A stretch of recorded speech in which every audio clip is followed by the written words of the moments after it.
And welcome back to Reason and Theology. Really excited to have Dr. Kipp Davis on the show, expert on the Dead Sea Scrolls. He's going to be talking to us about the Dead Sea Scrolls. You know, it's not every day I get to actually talk to somebody who has handled and worked on the Dead Well, Sea Scrolls, but here we are.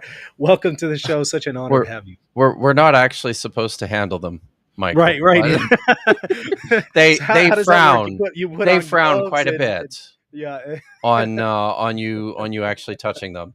So I'm not going to say I haven't Yeah. handled the Dead Sea Scrolls, but I'm not gonna. We're not supposed to do that. Okay. Because it could corrupt it, right? Even just by touching it, I suspect. Because Oh, they're like really you've fragile, got is that right? oils on your skin, right? Oh, That are extremely like I think people underappreciate, don't gain a strong enough sense or perspective of just how fragile yeah. these things are. Like since the discovery in 1947, they've been photographed thousands of times. Mm. And we actually have a very good record of photographs for the Dead Sea Scrolls. But when you compare the photographs of the fragments from, the 40s, the 50s, the 60s to some of the newer photographs that they started taking in like the 2010s, it's a bit alarming, just to see how much a lot of the material has just completely disintegrated and fallen apart in the space of 30, 40, 50 years, right? And Wow. the reason for that is because the mortal enemy of parchments and papyri that are already thousands of years old are light and humidity. Oh wow. So the best thing for them was sitting in the pitch dark, inside of these dry caves on the shores of the Dead Sea, because it's the exposure to light and the exposure to humidity changes and things like that has a really detrimental effect on the material. The IAA, who handles or who controls, I don't think they're really handling them either, but Mhm. the IAA, the Israel Antiquities Authority, who controls all the fragments and the manuscripts, will exhibit them from time to time at the Shrine of the Book. They'll rotate authentic fragments through, but very sporadically. A lot of the ones that are on display there are very high quality replicas, and the reason for that is because they have come to learn you just can't afford to risk losing this stuff.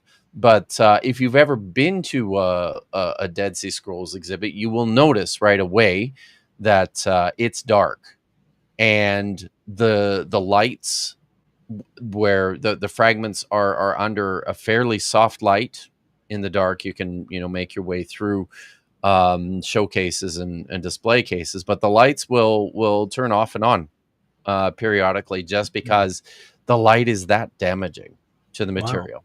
And this is even after they weren't they mishandling them Oh initially, my putting goodness. tape on them and just leaving them out and exposed and Yeah, all sorts yeah, of wild things. yeah. So it was like it was a uh so I should probably ask ahead of time. Are there certain words that I am not allowed to say on your podcast? That's fine. Okay. So I mean, in the early days, it was a bit of a shit show, Mhm. in terms of conservation. But I think this is in part because the Dead Sea Scrolls were sort of what's the word I'm looking for? Almost a testing ground, even, Mm. of conservation theories and ideas and techniques. So people tried stuff. Some of it was not good. Scholars and a lot of the early handlers of the Dead Sea Scrolls just didn't know what they were doing. So yeah, they would put they would, when they were piecing individual fragments together to try and reconstruct texts, or when they were setting them on plates, they used Scotch tape a Mm. lot of the time on the backings of them, which was extremely damaging. Mm. There's a couple of fragments that still, and I don't know what this is, but there is. I'm thinking in particular, there's some fragments from a manuscript called 4Q491, which is an early copy of material that looks like it came from a manuscript like the War Scroll, that has on the backside like stamps from an institution or something, like Mm. somebody just, and I don't know what that is. Nobody seems to know, whom I've talked to about what that is. They put fragments on these plates, and press them between panes of glass, which is, I won't say it's fine, just because it causes pressure and starts to compress the material, which causes it to break apart. Um, but it's not the worst thing. What is the worst thing is when you start taking these plates and when you're storing them and stacking them one atop the other.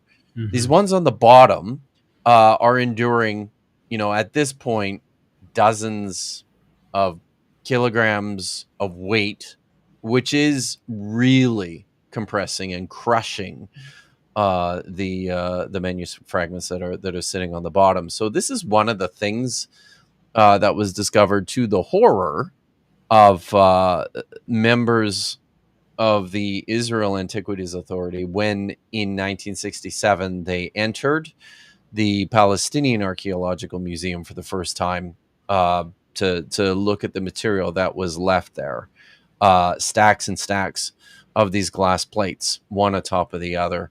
And some of them were so heavy that the glass on the bottom plates were actually broken and breaking, just from the weight. So, yeah, conservation. It's it's important, and we have done a crappy job of it for a Yeah. long time.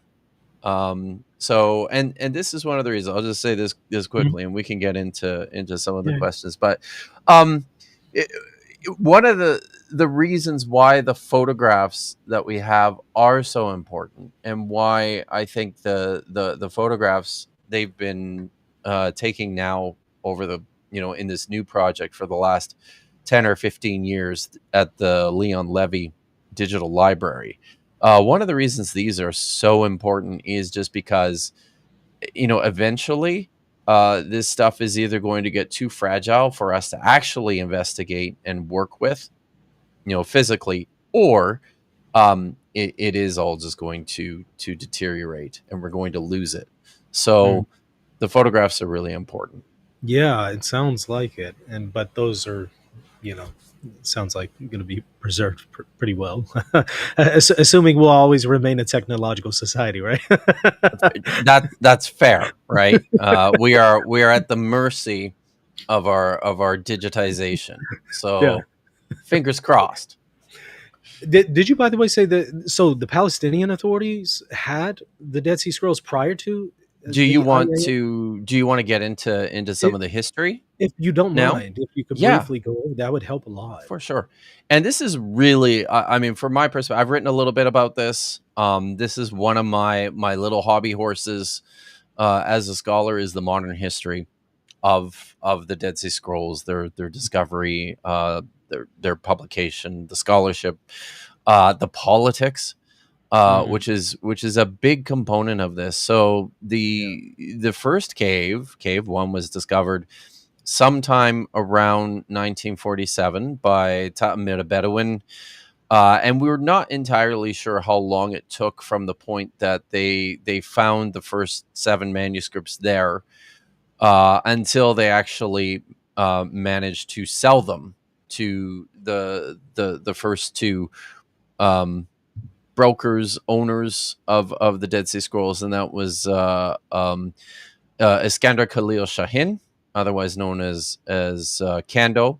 He was a cobbler and a small time antiquities dealer in Bethlehem at the time.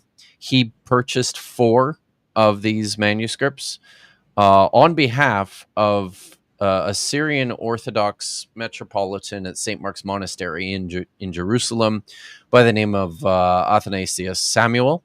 Mm. The remaining three manuscripts were purchased by Eliezer Sukenik, who was the professor of archaeology at the Hebrew University, on behalf of the Hebrew University. So right from the get go, there was like this separation of material. So from 1947 until 1956, more caves were discovered.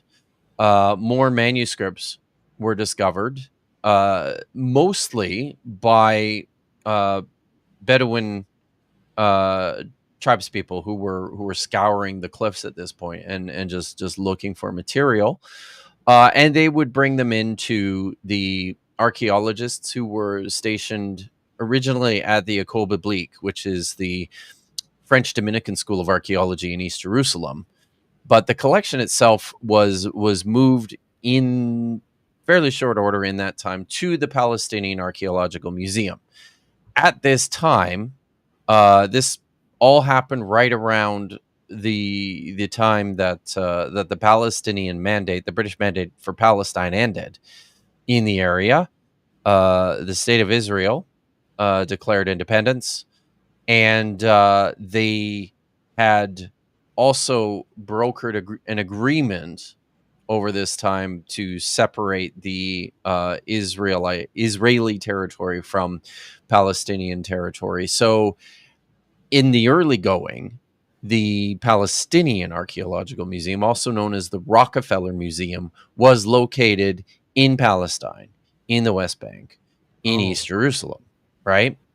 And from 1947 up until 1967, that first 20 years, it was the Palestinian Archaeological Authority that was handling and looking after the Dead Sea Scrolls. This is where the scholars went to work on the materials, and it was in the 6 Day War in the spring and summer of 1967 that Israel managed to annex all of this additional territory in the West Bank and transferred and the ownership of all the Dead Sea Scrolls fragments that were still there at the Palestinian Archaeological Museum, and they nationalized all the material, wow. effectively making it Israeli national property. Wow. Uh, I it's bet that was controversial. incredibly controversial, It right? is, and Wow. so and there's another piece to this as well. They didn't get everything. There Mhm. are still a handful, like a few dozen fragments of Dead Sea Scrolls material that still belong to the Palestinian, or sorry, to the. It was at the time when the uh, sorry, let me back up a little bit. At the time when the Rockefeller Museum was in the West Bank, this area was controlled by the state of Jordan. So there are still a handful of fragments that do belong to the state of Jordan. Most of those are from Cave One, which Mhm. is the first cave that was discovered in 1947. I was working on a publication project for a number of years that got stalled for this reason. We were doing a re-edition of the fragments from Cave One. Uh, However, it got shelved because we couldn't get access to material to get new photographs of the Cave One fragments that are still located in Jordan, and for reasons that I can't get into, Yeah. the Jordanian government has kind of shut down outside access to their fragments, just because of ways in which they have been mishandled in the past. So, inquiries are always, returned and met with polite rejections from the Jordanian government. But to my knowledge, scholars haven't had the chance to even look at and see some of these fragments So over they haven't there been factored in into many these years. discussions. They don't even know what's there, I guess. Well, Scott? we know what's there. We just haven't seen any of this stuff for a long time. So this is all stuff that has been published, Okay. right back in the 1950s before the 6 Day War, when Israel annexed a lot of this stuff. So, but the photographs we have are old, and the information we have is old and incomplete too, because the scholars who were working on the material back then were observing different conventions. They had different ideas about what information was important for publication. There was in the early stages a real focus on getting the material out fairly quickly, so less so on the comprehensiveness of some of the physical descriptions or some of the transcriptions and the translations of the text, and more so on just getting it published and dealing with and handling a lot of that at a later date. So yeah, it's and hence this is one of the reasons why we're working on a reedition of the Cave One materials. In the first place, the first volume is entirely in French, which is fine, but we live in a different kind of world now than we did in 1947, where the academic lingua franca has shifted a little bit from French and German to English. So this was going to be an English publication for the Mm, first time of all the Cave One materials, with updated photographs and discussions of their physical properties and the texts, with lots of new notes and transcriptions and translations. But that is not happening now. that's unfortunate. Now, Yeah. you mentioned that you were going to be working on that. What have you worked on so far with the Dead Sea Scrolls? So the work that I've done with the Dead Sea Scrolls, I spent a lot of time working on that Cave One material. Mhm. I've worked on a handful of manuscripts called the Jeremiah Apocryphon from Cave Four, which were featured in my PhD dissertation, which was published by Brill in 2014. I've also worked on manuscripts related to the War Scroll from Cave 4. So that's 4Q491, 4Q492, 4Q496. I think some of the fragments from the Chorayot, which is a collection of hymns and songs, also from Cave 4, not the Cave 1 copy.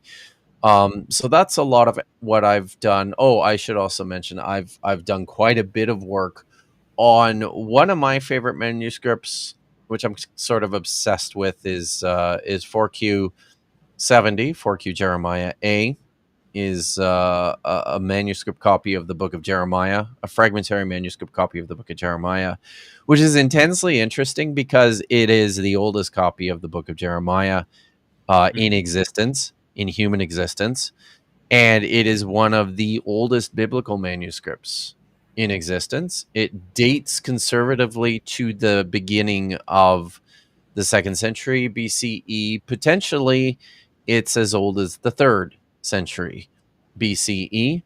And one of the reasons it's intensely interesting is because it's got a lot of additional scribal material, so secondary scribal insertions and additions in this manuscript. There are ways in which I've reconstructed the text that follow potentially a different arrangement of the material that survives from the Masoretic text that potentially could align more closely to something like the Septuagint. But I think even material in there that just doesn't line up to anything. So Mhm. it's, as you can imagine, it's kind of a cool manuscript. It was published by Emmanuel Tove back in 2001, I think. But in the work that I've done on it, I think there's a lot more that needs to be said about it. And then finally, I should mention that I have spent a lot of time working on 1Q Isaiah A, which is perhaps the most famous of all the Dead Sea Scrolls. This is one of the first manuscripts that was discovered in Cave 1 in 1947.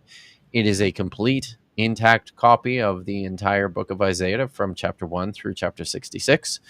It is also the earliest copy of Isaiah that we have in existence. It's written entirely in Hebrew.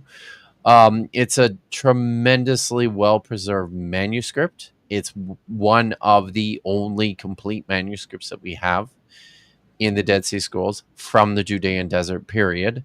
And it's most famously, scholars, lay people, Christian apologists especially, like to make this point, and it's a good one, that the discovery of something like 1Q Isaiah A really changed our perspective of the text of Isaiah and our appreciation for the preservation of the biblical text, because this was a copy of, a Hebrew biblical manuscript that predated any Hebrew manuscript copies of Isaiah by upwards of 1,000 years. That's a big deal. I think it is a point, however, that gets overblown a little bit. It's not like we were fishing around in a vacuum or in the dark when it comes to the biblical text. Prior to that, we had Greek translations in the Septuagint in manuscript copies that go back to the fourth century, which were useful, and there are quotations from the New Testament of the Book of Isaiah. There's material from other parabiblical literature with respect to Isaiah, and this works with respect to other biblical manuscripts. So that's about probably worked on a handful of other individual manuscripts that I can't recall offhand, but that's pretty much the extent of it.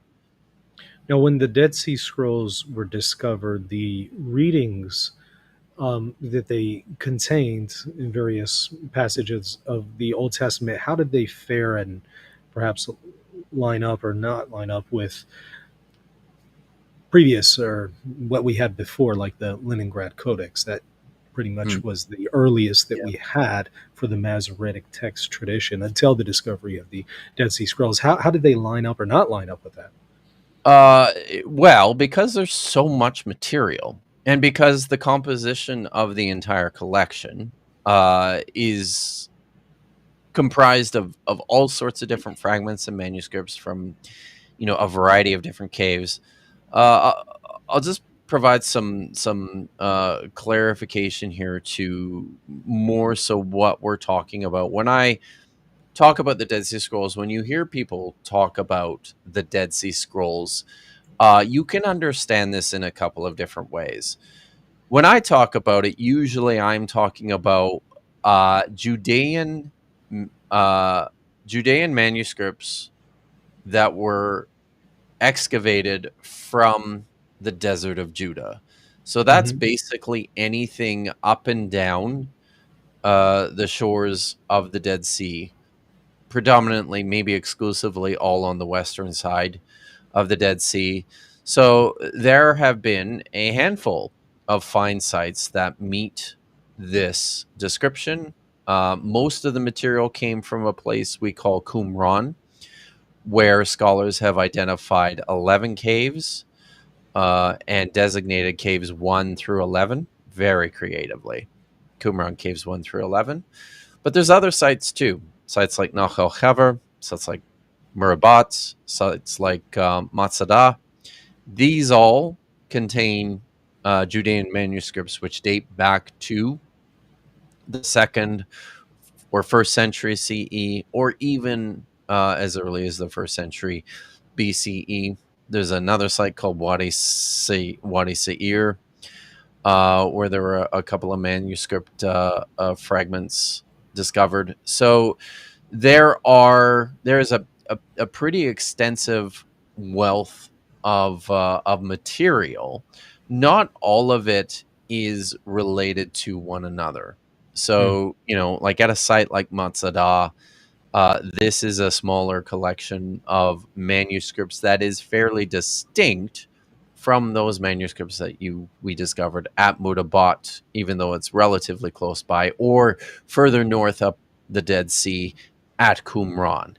Now, when most people think about the Dead Sea Scrolls, they're thinking about the manuscripts specifically that were discovered at Qumran, which is where the first discoveries were made and where most of the material comes from.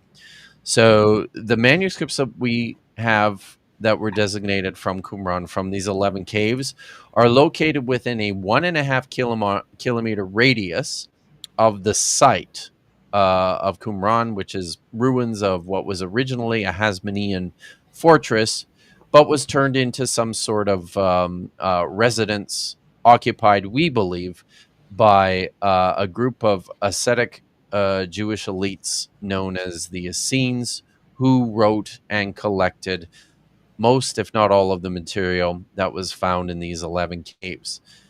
In total, we're talking about probably 900, maybe 1,000 Wow. individual manuscripts.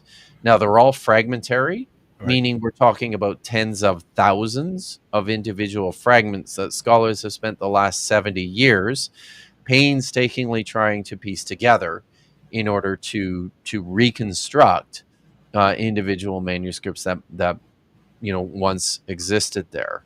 Some of the caves, and not all the caves are the same either. You have some of the caves, like Cave 1 or Cave 11, where scrolls were discovered inside of jars. Scholars tend to think that these were more permanent repositories. Some have suggested these might have functioned like ancient pre-rabbinic genizas or genizot. These are permanent repositories for manuscripts that have worn out their usefulness. Instead Mm. of tossing them away or destroying them, you put them into some sort of permanent storage. We don't know, though. We just don't know what each individual cave was specifically used for, but they all seem to have had slightly different functions from one another. Maybe the most important cave was Cave 4, Cave 4Q, which is located literally on the site of the Qumran ruins. It's about 100 meters away, and inside was found over 500 individual manuscripts. And because we have reason to believe that this was a man-made cave that was carved in. It was a natural cave in the Marl Terrace that was then shaped and cut out and further excavated by people in antiquity. And because this was a man-made cave, and because there's evidence that there were shelving units inside of this man-made cave, we have reason to think that this was probably something like a library, a place where they housed and kept these hundreds of manuscripts and would use on a regular basis. So that's sort of a profile of what we're talking about. Now, you asked a question about textual traditions, I think, didn't you? Hmm. And how Yeah. this got. How does it line up with what we knew previously with the Leningrad Codex, the Masoretic text, and stuff like that? Yeah. Sorry for all the exposition, by No, the no, way, that's very but helpful. Contextualize so everything. yeah, so this and this actually factors in a little bit to how we understand this, because it is a bit different from one site to the next. So at a Mhm. site like Murabat or Matzadah, there's a few biblical manuscripts that we have. They tend to date closer to the destruction of the Jerusalem temple, or even to the 2nd century. And these biblical manuscripts, so called, these manuscript copies of texts that we have from the Torah, look pretty close, actually, to the Masoretic text tradition that was preferred by the later rabbis and the Masoretes, who then, developed the system of Nikud, of spelling and vocalization for the text. It's our standard version of the Hebrew Bible, basically. So most of them look pretty close to this. Every manuscript from this period, and this is important to note, every manuscript from this period prior to the medieval period. Certainly, this period at the time of the Second Temple and its destruction, every one is different. Okay. There's no two that are alike, Hmm. but lots of these from these other sites look pretty close to the Masoretic text. When you get to Qumran, which is where we have an enormous collection of these sorts of manuscripts, just to give you an idea, we have over 30 copies of text that either preserves the book of Deuteronomy or portions of the book of Deuteronomy. You have over 30 that preserve portions of the book of Psalms, maybe one or two that actually preserve an entire collection of 150 Psalms, although that's controversial. You have 22 copies of texts that preserve, of manuscripts that preserve text from the book of Isaiah. So we're talking about multiple copies of individual compositions that are preserved in our Bibles. Certainly, there are manuscript copies in this collection that look like the Masoretic text, that fairly closely approximate and align to the Masoretic text. But then we also have manuscript copies that approximate and align with the Septuagint. We have manuscript copies that look like and align to the Samaritan Pentateuch when it comes to the Torah. And then we have manuscript copies that don't really look like any of these. Yeah. And in addition to the manuscripts that we have for the so called biblical text, and I'm saying so called because this is really projecting backwards Yeah. into a period when there was no Bible, certainly not as we know it. Individual Jewish communities, which were pretty varied from one another as well, had their own favorite collections of texts that we might call scriptures, that we might consider, that they might consider authoritative. But you know, the the meanings of these things as it's applied to the text is a bit fuzzy. The boundaries around these texts is extremely fuzzy. There's no clear sense of anything that was in or out in terms of a canon. Such things, just that these are decisions that weren't made at this point. But this is where it gets really complicated. Is we have manuscripts and we have texts in the Dead Sea Scrolls that look sufficiently similar enough to texts from the Bible, texts from the Torah in particular, but also texts from the prophet, that we recognize that these are at least heavily dependent on these older texts, but are also sufficiently different enough that scholars don't call them biblical texts. I see. So one of the good examples of this is a collection of manuscripts called the reworked Pentateuch, or actually has just been now relabeled as, they all come from K4, so it's just been relabeled as 4Q Pentateuch. So they look a lot like the Samaritan Pentateuch that we know from the Samaritan Jewish communities, but it's also really, really different, to the point that scholars are just uncomfortable classifying this as, copies of the Samaritan Pentateuch. Wow. So this is a set of manuscripts that's far enough outside the boundaries that we're not calling it Bible. But is that fair? Are our categories for understanding these texts the same as the way they understood them in antiquity? I would say we have to be very careful when trying to apply these sorts of metrics to understanding or to providing the right kind of vocabulary and language to communicate what people in antiquity were doing. I mean, as far as these people were concerned, these were probably biblical manuscripts in the same way that something like 4Q Jeremiah A or 1Q Isaiah A were biblical manuscripts. These non-aligned texts are, is it possible that maybe they're an expanded commentary on the text in question, or is it maybe considered that this is just a completely different version of the text, showing that maybe there really wasn't a consistent So book? this is a very good question, and it's a complicated question, and it's a question that scholars have been, debating for decades when it comes Okay. to these texts, to these manuscripts. There seems to be, let's think about some of this in terms of a spectrum. Okay. At first, with just the text of the Bible, you've got, I think, texts, the way that scholars have identified and described text, and I think some of this too, it needs to be pointed out, some of this was just pragmatic, right? When scholars first handled the Dead Sea Scrolls, they worked from what they knew to what they didn't know. So the very first text that they were able to identify were biblical texts, because this is something that already they're familiar with.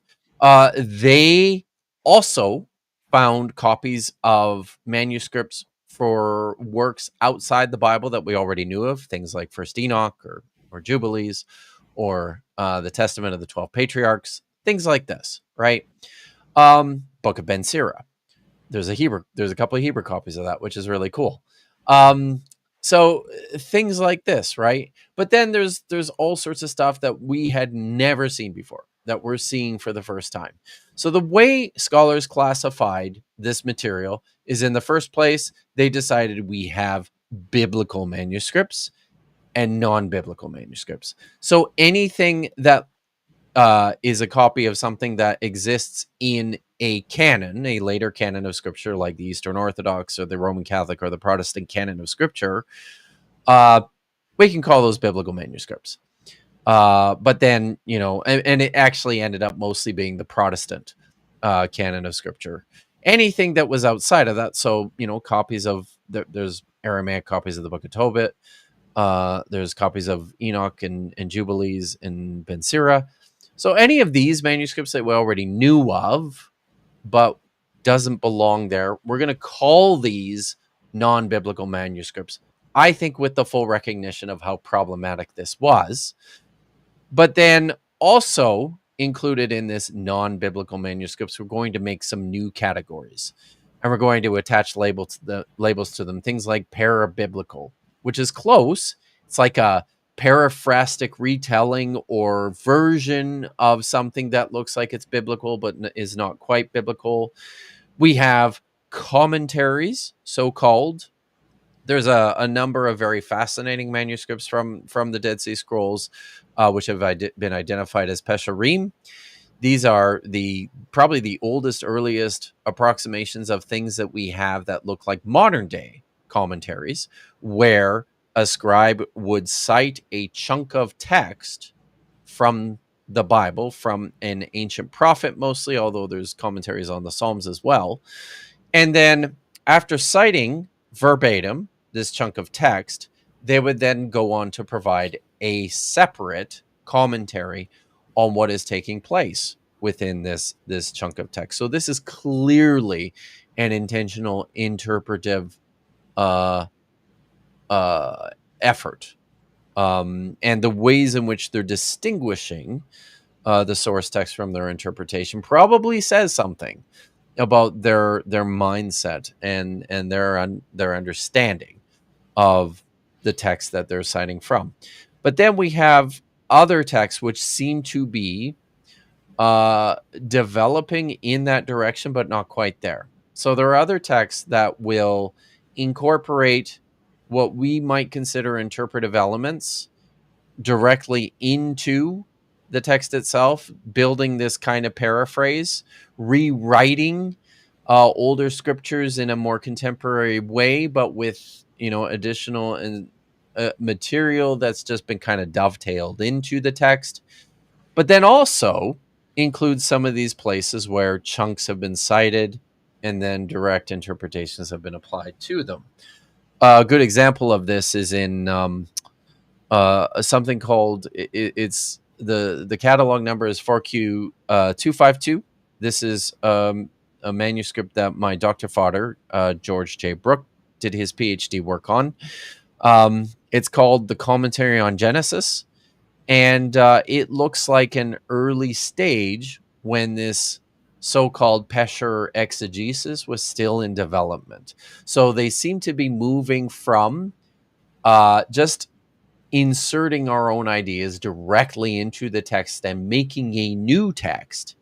They're sort of on the way of moving away from that into something more like, we're going to cite scriptures more directly, and we're going to isolate these citations from our own interpretations. So it's a spectrum, right? And scholars continue to debate what scribes were doing. Were they just providing interpretive glosses to material that they understood to be authoritative, but that their audience understood to be exegetical expansions? Or were they creating something entirely new that they intended to replace older versions? We don't know the answers to these questions. They're open questions. And as I said, this is still stuff that scholars continue to hotly debate.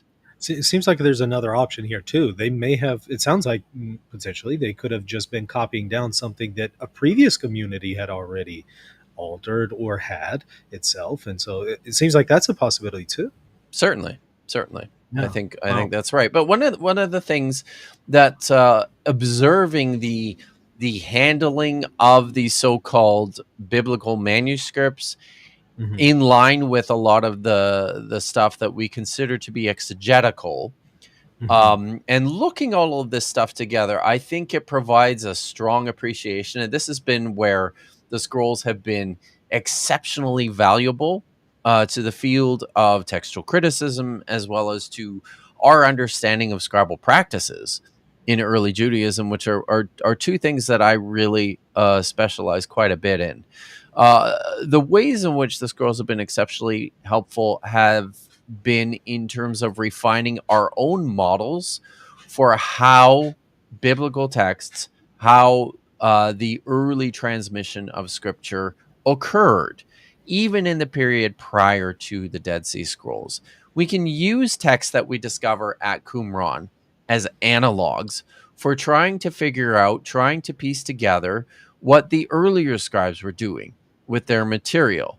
There's a lot of hypothetical stuff that's been written by scholars over centuries now about how the Old Testament came together, what the original prophets were saying, how this material was redacted, how it got shaped into larger collections and expansive material over time. That's all hypothetical, but we can use what's occurring in the Dead Sea Scrolls in these manuscript copies that we have, and we can actually track some of this stuff within the manuscripts that the people at Qumran had from an earlier period to later periods, and we can extrapolate from that to improve our models of what's taking place in earlier periods. Scholars have been working on that kind of stuff. I'm intensely interested in that kind of stuff. I had an interview recently with a brilliant scholar, David Carr, on my channel. He's at Union Theological Seminary in New York. He is completing a book project right now, which is taking a lot of this uh, stuff that we're learning about scribal practices from the Dead Sea Scrolls, and he's using this to refine his own models about biblical texts in earlier periods. Oh. Now, one thing that I've really been curious about, do the Dead Sea Scrolls give us any idea on whether or not we can trace back the readings to an urtext, an original text, an Mm, original copy, if we can even speak of that? yeah, so that's another question that scholars continue to debate and have for a long time. Back when I was doing my PhD, when I started my PhD work, this was the first question that I had to Oh, tackle. right. Was what is can we even meaningfully talk about an or text anymore, Hmm. just because of so much of the ways in which the manuscript copies from Qumran have muddied the models. So at an earlier period, the standard model for the Old Testament, at least, kind of looked like this. There were these three versions in antiquity, in the Second Temple period, that survive in the Masoretic text, the Greek translation in the Septuagint, and in the Samaritan Pentateuch for the Torah manuscript, certainly. Um, and that these three emerged at some point from a single source that scholars identified as an urtext of the Okay. Hebrew Bible. Most scholars tended towards um, the Masoretic text, which is easily the most conservative of Okay. the three. Um, and the suggestion was that the urtext probably looked something closest to the Masoretic text, but then, these individual communities kind of sprung out of that and had their own traditions that they collected and preserved over time. That's why we've got three of them. Uh, they've been assigned to geographical regions. The Masoretic tradition was associated with Babylon, and the Samaritan Pentateuch tradition was associated with Palestine, and the Septuagint tradition was associated with Egypt, and in particular Alexandria. So this is all, thinking about things that were taking place in the Persian and the Hellenistic period in particular, right? That there was this urtext probably at some point in the Persian period, and then these communities spread out over the region, developed their own. So with the Dead Sea Scrolls and with the survival of so much material that aligns to all of these, and then a lot of material in between, we got a lot of manuscripts that preserve, you know, mixtures of Masoretic readings with Septuagint readings, with Hmm. non-aligned readings, with things that we just didn't see before. This is pushed a lot of scholars, myself included, to even just abandon the question anymore.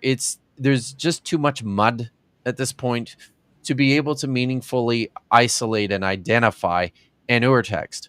If you're going to do that, some scholars there's a project that's attempted to do this through an eclectic text. Ronald Handel's, I think it's the Oxford Hebrew Bible Project, is what it's called. He has attempted to reconstruct a Hebrew Bible text that came before all the versions by basically picking and choosing his favorite readings. Sometimes they come from the Masoretic text. Sometimes they come from the Septuagint. Sometimes they come from a single Dead Sea Scrolls manuscript that didn't make it into the later manuscript tradition. So that's one way of doing it. It's pretty problematic just because you're essentially leaving the project up to the the selection criteria of individual scholars, which of course becomes problematic with applying these modern ideas back to stuff that happened in antiquity. So I'm still just sort of throwing my hands up and going, I Yeah. don't know. I don't know what an urtext would have looked like if there was one. I mean, certainly there was something there at the start, but then what are we talking about? I've done most of my PhD work and my post doctoral work in the text of Jeremiah. We know the book of Jeremiah externally from two major traditions in the Septuagint and in the Masoretic text. And most scholars will date the Septuagint version of Jeremiah as the earliest one. And I would include myself in that group. The Masoretic version of Jeremiah is greatly expanded, it's substantially rearranged, and it's later. It's clearly a later development from the Septuagint version. But And you know it's is later just because it's expanded? no, not just because it's expanded, but because it's exegetical. Okay. It provides all sorts of glosses that change the text of the Septuagint, one of the things that you see most clearly in the Masoretic version of Jeremiah is this refocus away from. So for Jeremiah, I was just talking about this on a podcast yesterday, but Jeremiah, the figure, the prophet, just really, really hates Egypt. He's got a series of political reasons that don't have the time to get into for just really hating Egypt. Jeremiah, by way of accommodation, or because he sincerely believes this, um, or maybe it's just convenience. Part of his message is that Babylon is coming, and the smart thing to do for us in the path of the Babylonians is just to sit back and let them come. It's happening whether we like it or not, but we need to stay out of it. That's part of his message. Oh, and by the way, we really hate Egypt. That's the other part of his message. So, within this political climate, this earlier stage, the Septuagint material, you can see this within the text itself. When you get to the Masoretic material, the situation has changed. In some of the texts, it's taken a much more apologetic perspective with regards to Babylon, in particular with regards to Nebuchadnezzar. There's a couple of texts, I think I'm probably going to get this wrong. It's either Jeremiah chapter 23 or chapter 29, where the Masoretic text has inserted, the name of Nebuchadnezzar itself and identified him as the servant of Yahweh. That's exclusive to the Masoretic text. That's absent from the Septuagint. And in the way in which it's inserted and in the way it reworks the text, it's obvious that this is a later layer. In Jeremiah chapter 29, which is the letter of Jeremiah to the exiles who were sent to Babylon in 597 BCE, there's a lot of expansion in the Masoretic version, and in the direction of not just this isolated community in Babylon, but much more expansive of a larger diaspora. I would set something like this much later in closer to the Hellenistic period, where you have these Jewish communities that are over a long period of time starting to filter out into the wider Mediterranean. So this is an example of how and why scholars would set the Masoretic text at a later period than the Septuagint. But this is even even just getting to that stage and saying, okay, we have Septuagint Jeremiah, and then we have a later reworking in Masoretic Jeremiah. But then, internally speaking, within the book of Jeremiah, there is an awareness of redaction. There is a first version of Jeremiah that he himself talks about in chapter 36. There was the first scroll that he took to King Jehoiakim, and which was torn up and burned.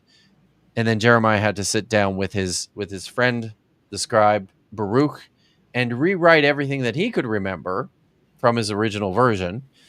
And the text there also says that Baruch added things to it and made a second version of Jeremiah, a newly updated version. So this is internal within the text itself. And finally, I'll mention from a source critical perspective. So from the perspective of scholars who like to dig in and attempt to isolate editorial stages of composition within an individual biblical book, scholars like to talk about Jeremiah in three stages: Jeremiah A, B, and C.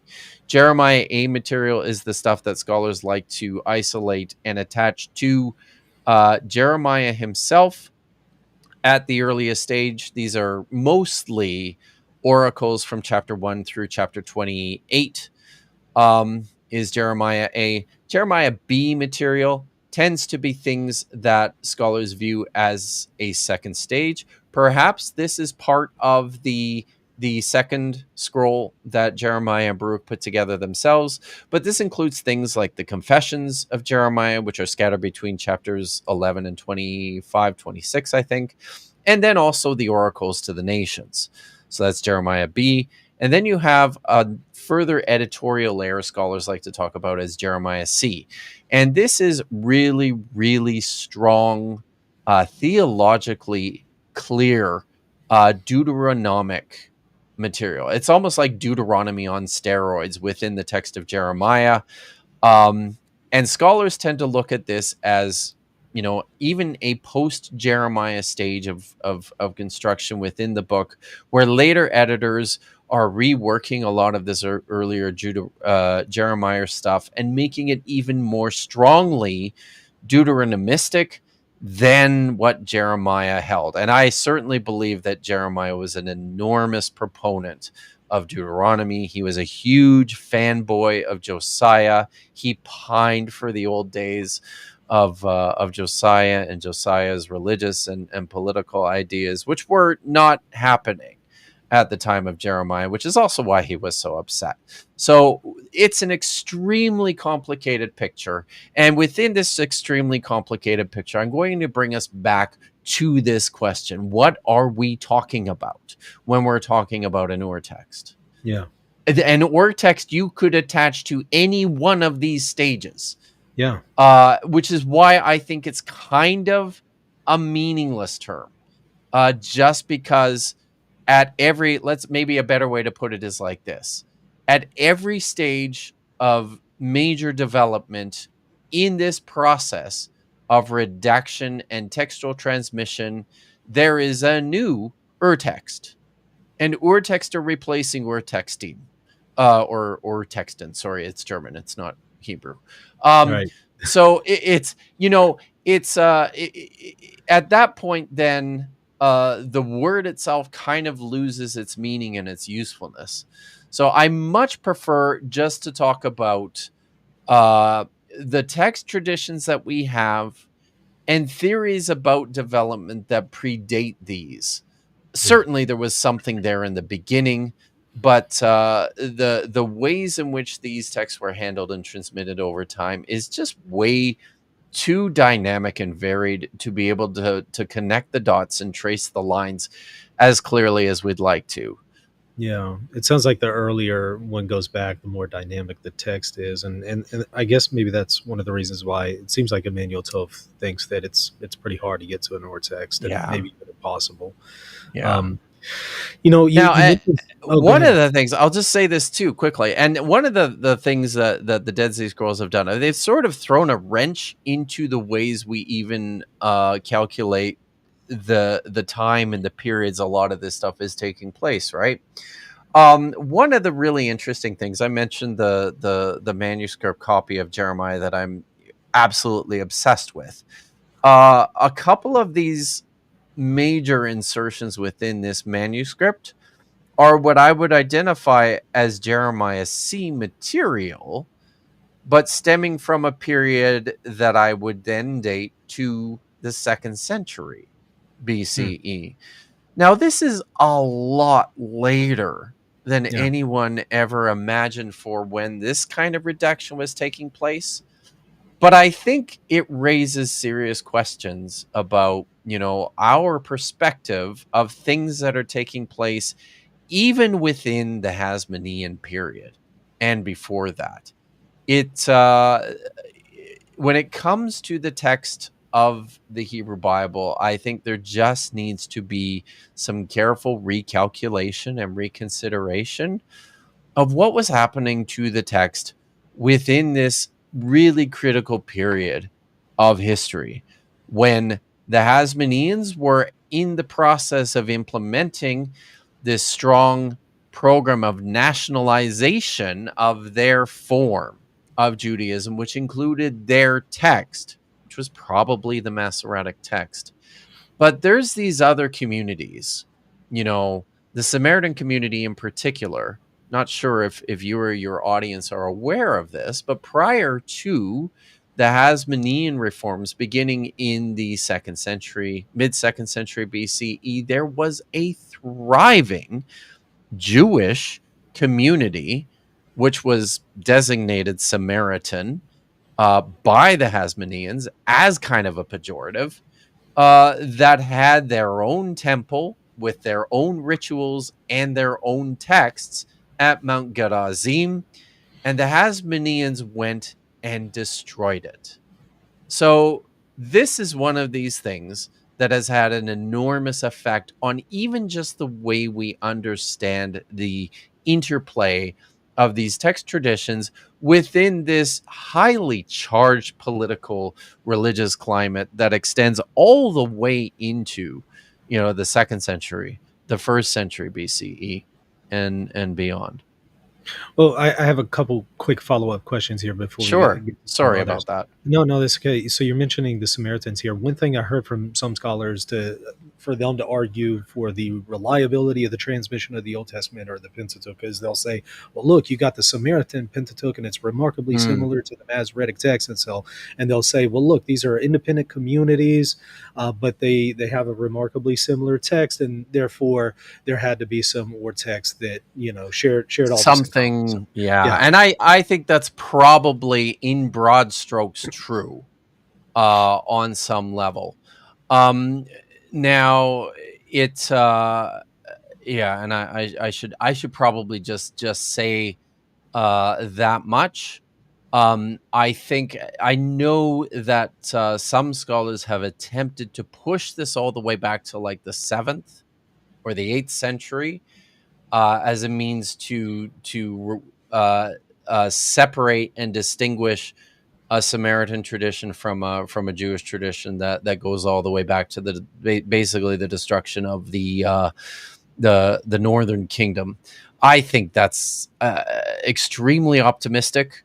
And I don't know that we have a lot of historical currency to make that kind of leap. But I think you can probably project some of these texts back into the Persian period Mhm. as more or less stable. But then again, even isolating and latching on to those elements in common that are there between the Masoretic text and the Samaritan Pentateuch, is not without its own problems. And you certainly wouldn't argue that this could somehow be used to substantiate the claim that you could push back the Pentateuch back to the time of, say, Moses or something, right? Certainly not. No, I think the Pentateuch, the Pentateuch itself, this question, sorry, this question Yeah. of when these texts were first collected together, the five books of Moses, so called, is a really interesting one. Mhm. I think it's a question that I'm not even sure how far back we can press this into the Persian period or to the exile. One of the reasons for that is just because of the nature of the manuscripts that we do have in our possession. Something that's pretty interesting from the Dead Sea Scrolls is that there are very, very few copies of individual scrolls that contain multiple compositions. So that's more than just one individual work. We have like two, or maybe I think it's three individual copies of manuscripts that preserve two texts from the Torah on the same manuscript. And they're super fragmentary, so there's a lot we don't know. Um, but we have, we recognize this from the fact that we've actually got preserved transitions, which are really cool, from the Mm. end of like the book of Exodus and then the beginning of the book of Leviticus, right? Or I think it's the end of the book of Leviticus and the beginning of the book of Numbers. So we have some evidence that, at least these books were starting to be collected together. There's a technical question that's at play here as well. The manuscripts that we have from Qumran are just not, from a scribal perspective, there's just no way that these could be complete Torahs, many of these manuscripts, because they would end up being like Yeah. these huge, these enormous, Yeah. like a newspaper roll that you get at like a printing press, right? Right. They're just they just the way the texts are structured and laid out, they just can't accommodate that much. So for that reason, it doesn't look like we have any complete Torahs Mhm. in the Dead Sea Scrolls, except one of the really interesting things that we do have are, I'm going to return to this set of manuscripts that we mentioned earlier, the reworked Pentateuch. These ones that look a little bit like the Samaritan Pentateuch, but are not quite the Samaritan Pentateuch. One of the really interesting things about these is these perhaps are our earliest examples of manuscripts that have complete Torahs in them. Huh. And they don't look anything like either the Masoretic text or the Samaritan Pentateuch. I think that raises some very interesting questions of what the Torah was when it was first put together, who did it, and what it even looked like before that, which survives for us today. Well, speaking here of the Torah, then something you said earlier triggered a memory of Jeremiah 8:8, and I wonder if there's maybe some relevance. It says this: "How can you say we are wise and the law of the Lord is with us? But behold, the lying pen of the scribes has made it into a lie." That's a curious thing to say. Isn't it? Almost sounds like he's Isn't talking it? about corruption of the Pentateuch. Oh Could my that God. maybe explain why there's some distinct differences and different readings here? I mean, maybe shed Oh some light. my, yes. So, can I show a picture, please? Please do. Yeah, go ahead Because and share your okay, screen.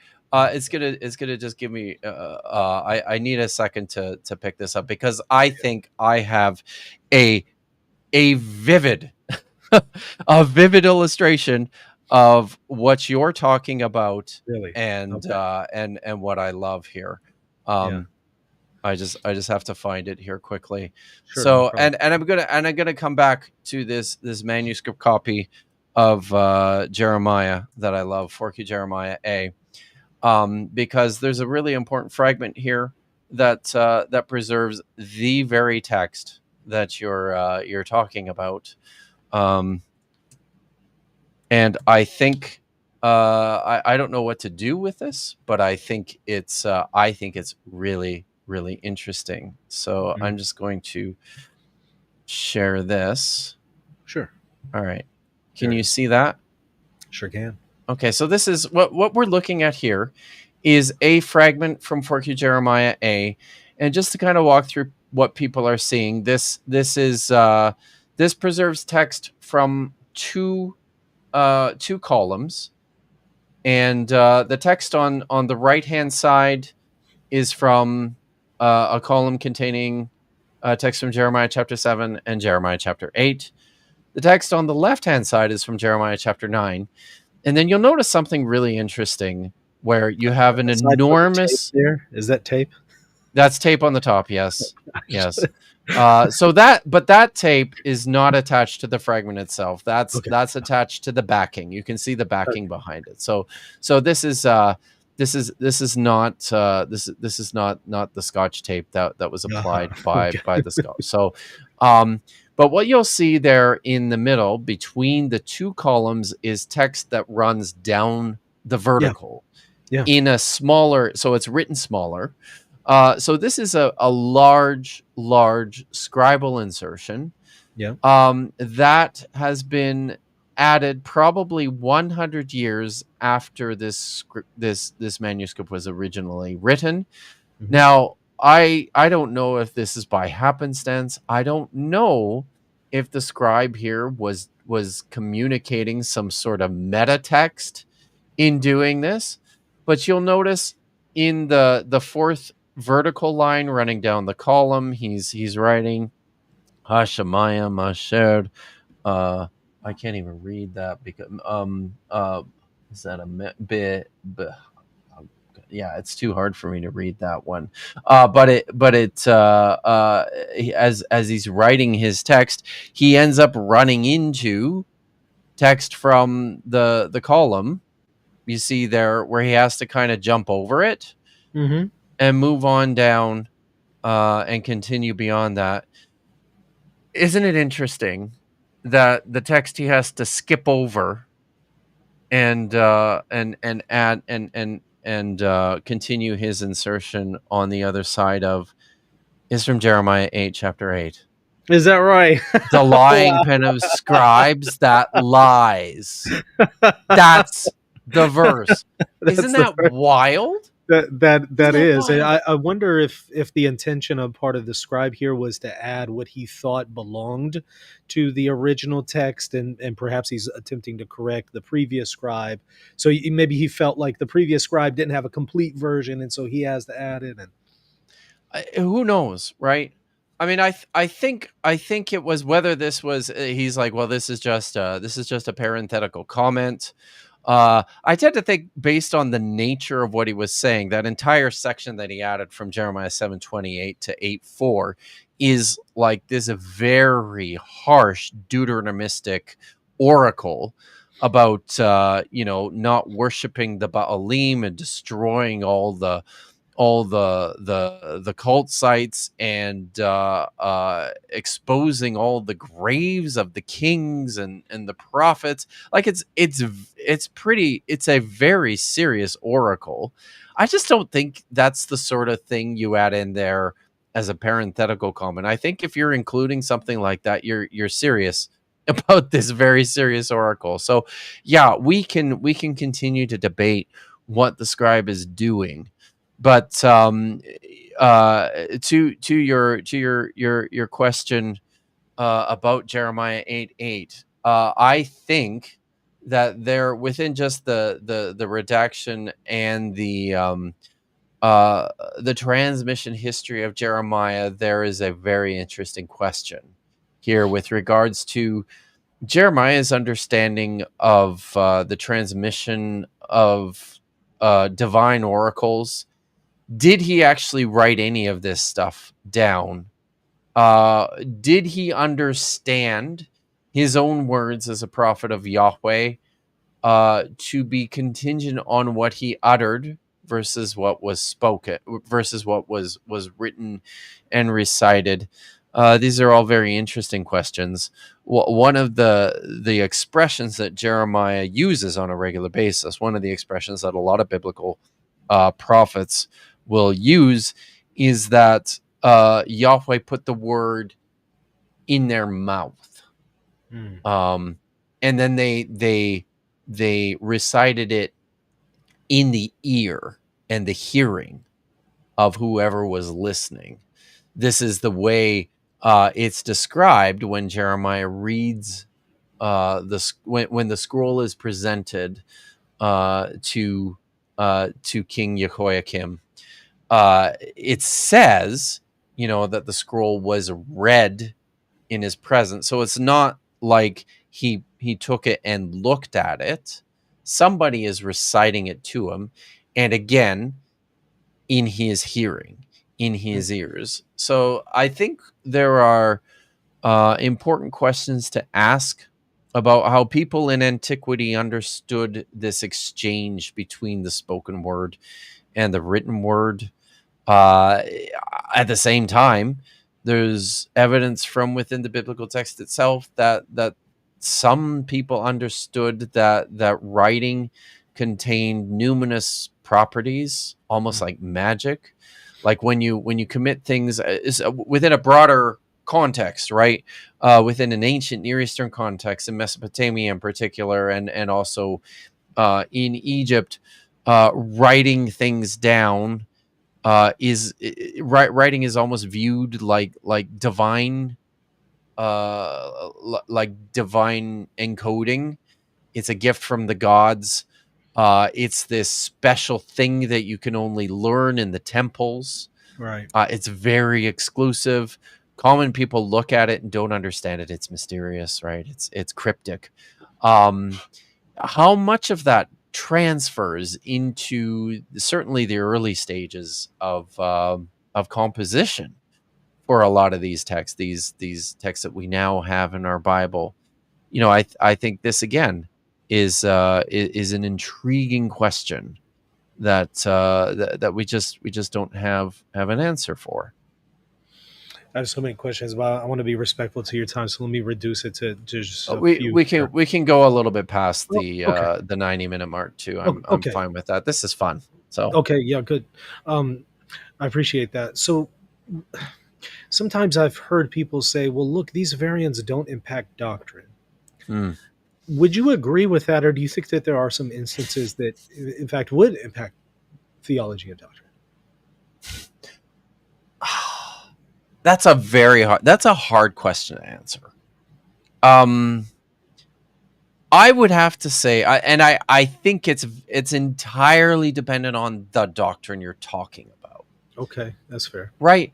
And I think, so I think on one side, there are probably some isolated doctrines that are affected by individual manuscripts and by our general understanding of the transmission of so-called biblical texts and the shape of the biblical text.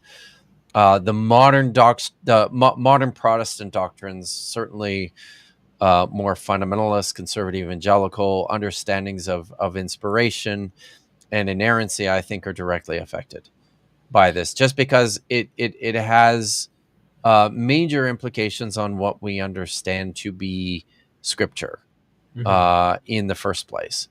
So I would say that's a doctrine that is directly affected by these sorts of things. But then there's other things too. Um, like I think one of the critical variants from the Dead Sea Scrolls, and this is one that again we already kind of knew about, but then now have actual hard tangible manuscript evidence for, is perhaps the variant text in Deuteronomy chapter 32 verses 8 to 9, where we had always suspected, we always had this suspicion that the writer of this very, very ancient poem always had in mind uh, uh, a polytheistic view of the world in which Yahweh fit, but which also included other divine beings, and perhaps even in a situation in which Yahweh receives his own inheritance from the high god El. This is not, um, it's not directly stated by the writer of the poem in Deuteronomy 32. This is the Song of Moses, but it's certainly strongly alluded to. It's then reflected in other texts like Psalm 82. It's preserved. We have a textual variant for this in the Masoretic text, which has changed the text altogether, which has then also prompted scholars to say, Jewish scribes were so uncomfortable with this that they just had to scrub the text in order to eliminate the possibility of this, and kind of made a mess of it in the process. But we had a translation in the Septuagint which reflected on this, and we now have manuscript fragments from the Dead Sea Scrolls which illustrate this Yeah, clearly, right. right? So just to key your audience in on what I'm talking about, and I'll just read the Yeah, if text you here don't in mind. Deuteronomy chapter 32. Actually, this is fun. I'll just read my own translation Hmm. of this when I can pull it up. Oh, I have to actually open the text, don't I? There we go. So it's take me a second to pull it Sure, up here. sure. I think it's on. Yeah, I Yeah, was it's over was here. looking at that. It seems like, if I recall, there's some variance there between the Dead Yeah, Sea Scrolls, Septuagint, and others, because it looks like the scribe was trying to alter it to make it sound a little bit more orthodox, if I recall correctly. I think he was yeah, altering it to Benai Elohim or something like that. Or correct. yeah, yeah. So here's my translation of it, and this is from the Masoretic text. Remember the days of old. Consider the years of one generation after another. Ask your father, and he will show you your ardors, your elders, and they will tell you. When Elyon apportioned the nations an inheritance, when he divided the sons of Adam, he fixed the borders of the peoples according to the number of the sons of Israel. So Yahweh's portion is his people, Jacob, his allotted heritage. So that's the way the Masoretic text has handled this collection of verses. This is Deuteronomy 32, verses 8 to 9. The way the Dead Sea Scrolls fragment reads is this: when Elyon apportioned the nations and inheritance, when he divided the sons of Adam, he fixed the borders of the people according to the number of the sons of God, um, not the sons of Israel. So Right. Yahweh's portion is his people, Yahweh now being among the sons of God, Jacob his allotted heritage that he has received from Elyon, the high God. And I think this is the original, the earliest textual, the way in which the earliest form of this text probably read. And what is pictured here is the high God distributing the nations, and this is a common idea. We recognize from other texts at Ugarit. So Hmm. those are Canaanite texts. We also recognize it from texts in Hittite literature as well as in Akkadian literature as well. This idea that the high God just apportioned all the nations, of which there were 70, among his children, the divine sons of God. Every nation got their own piece, and this appears to be reflected in what the original author of this text is saying. Now, I'll just go I on think to an say that, example would be like the Baal cycle. yeah, Um, that's an example where we see that of course predates the Pentateuch, and you can see this notion. So I think that's what you're referring to, right? yes, there's also Hittite texts that do the same thing, right? Okay. And the common refrain is that there were 70 Baal. Sorry, El and his Asherah had 70 children. Hmm. The same thing was reflected in the Hittite literature, that the high god had 70 sons, and everybody got a piece. This is alluded to in Genesis chapter 10, the table of nations, Hmm. where it lists all the nations of the earth as they separated from Noah's three sons, and there's 70 of them. Um, Now, I think what's happening, what I think the redactor of this text is doing when he mentions the 70 sons of Israel, it's not just a sloppy way of accounting for what's happening. I think what he's doing is he's looking at places like Genesis chapter 10, where there's 70 nations, but then he's also conflating that with a text like Genesis chapter 49, where we're told that when Jacob went down to live in Egypt, there was a total of 70 people from his extended family that Hmm. entered Egypt with him. So I think that the corrector, the person who glossed this text with the sons of Israel as opposed to the sons of God, is trying to take out the polytheistic element, but still preserving this idea that's connected to, Genesis chapter 10, that there's 70 nations on earth. And we know this, because this is what everybody knows. The Baal cycle talks about 70 nations belonging to 70 gods, and the Hmm. Hittite texts talk about 70 nations belonging to 70 gods. So he's retaining the reality of it, but he's kind of tweaking the interpretation of it to say, well, not because there are 70 gods, because there were 70 descendants from Israel. That's why there were 70 nations. So, Yeah.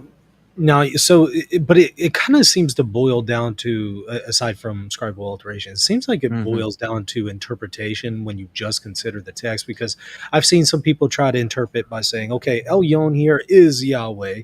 And so whenever it speaks of a portion being assigned to Yahweh, Yahweh's just, you know, he's just reserving to himself some There's territory. ways of saying that, though, Yeah, right? Like there's that's ways of just from a interpreting it either as way. a as a philologist, as someone who reads the language, if that's what, and I think that's ultimately why the scribe recognized he had to make a change like that, Mm, because uh, you don't inherit from yourself. You don't receive nachla, which is the word there, from yourself. Mm, There's other ways of saying that in Hebrew, and if that's what the original scribe wanted to say, he would have said that. mm, So I this is where I continue to come back and I continue to push back on people. Now I will say I think there's a brilliant scholar by the name of Mark S. Smith. I believe he's Catholic.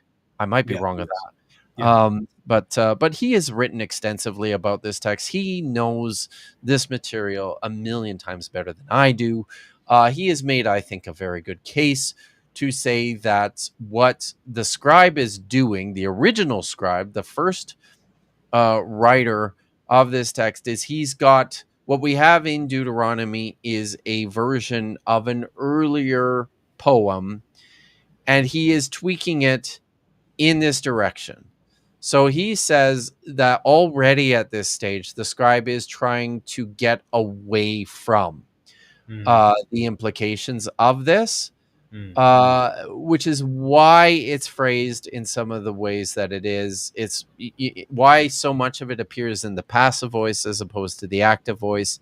Also, why the scribe identified the high god just as Elyon as opposed to El Elyon, which is how he would I ordinarily, noticed that as well. Yeah. right? So the scribe is already working with something that he's taking a step away from and distancing himself from. So this is Mark Smith's argument, right?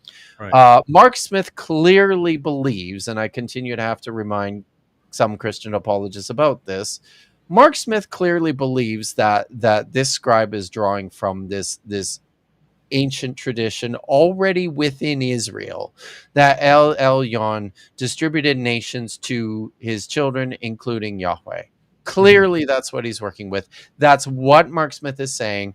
But the first, writer of this poem in Deuteronomy 32 is like, well, okay, but let's try and distract from that as much as we can. mhm. um, Well, so yeah. well, well, so much could be said here, and it seems like there's other instances of this, right? And so, is this why some theorize that early on, the earliest material was relatively polytheistic, and it was only Yes. later that you start to get a very strict monotheistic interpretation with Yes. Some deuteralization? scholars, even my friend Dan McClellan, will tell you that there is no monotheism at all in the Hebrew Bible. Um, I I I don't I don't think that's as far as I am going or willing to go. I think you do have at late stages a recognition of what I would consider to be at least a very strong of a very strong henotheism, which is at least starting to latch on to ideas that we would more properly consider to be monotheistic. But I think even in our later stages of understanding the text, it's important to recognize that as much as people working with these texts uh, understood Yahweh, understood their God to be the only God,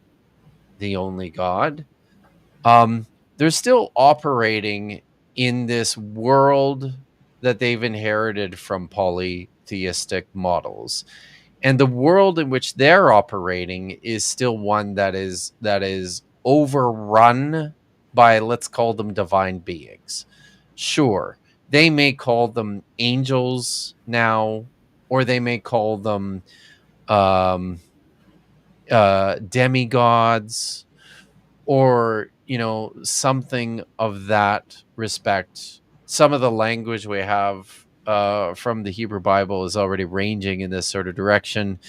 The common term for divine beings that populated the council of Yahweh and the council of El is Kedoshim, the holy ones, Yeah. right? These are divine beings. These are at an early stage, these are gods properly. At later stages, scribes and scholars and theologians are starting to think of these differently, as they're dropping them down right down the rungs as close as they can to get to the bottom. And this is where these strongly developed views of angelology start to emerge, Mhm. that you start to see in texts like First Enoch, or in the Book of Jubilees in like the third, second century, where they start to understand these divine beings not so much as offspring of the high god, but as created figures, servants, slaves, warriors, within this very developed, much more imperial sort of cosmic administration of Yahweh. Isn't it Psalm 82 or something like that that talks about, I said that you are God's sons of the Most High or something like Yeah. that? You have Yeah. that. You wanna look at that? If you Because don't that's mind, if you could, that's a very important text. Um, and you maybe know compare that with how it's interpreted in the New Testament, because it seems like yeah. that's cited in the New Testament as well, in the Gospels. So here, and again, I'll just give you, my translation of this. This is my translation of Psalm 82. God, and that word in Hebrew is Elohim, stands in the council of El. And that's a different word. That is El. El, as it appears in the Hebrew Bible, is a proper name. El is the proper name of the high God we know from a wealth of Canaanite literature, and Right. is still understood to be a high God, the high God, in quite a number of the Hebrew Bible sources. The name Yisrael preserves this perspective, right? Of a nation committed to this high God. So God, Elohim, stands in the council of El. He pronounces judgment on Ha Elohim, on the gods. And then at this point, one of the tricky things with Hebrew is we are not, we don't have any punctuation, so we have to sort of think carefully about where we are introducing new speakers within an individual text. Hmm. But I think this is right here. So the god is taking a stand. He's standing up in the council of El, and then addressing all the rest of the members of the council, the other Elohim. So you've got one Elohim stepping forward from the group of Elohim, and this is where he speaks, and he says, "How long will you judge unjustly, putting on a good face for the wicked? Defend the weak and the fatherless. Uphold the cause of the poor and the oppressed. Rescue the weak and the needy. Deliver them from the hand of the wicked." So this is the one God, the Elohim, basically calling out all the other members of the Hmm. divine council.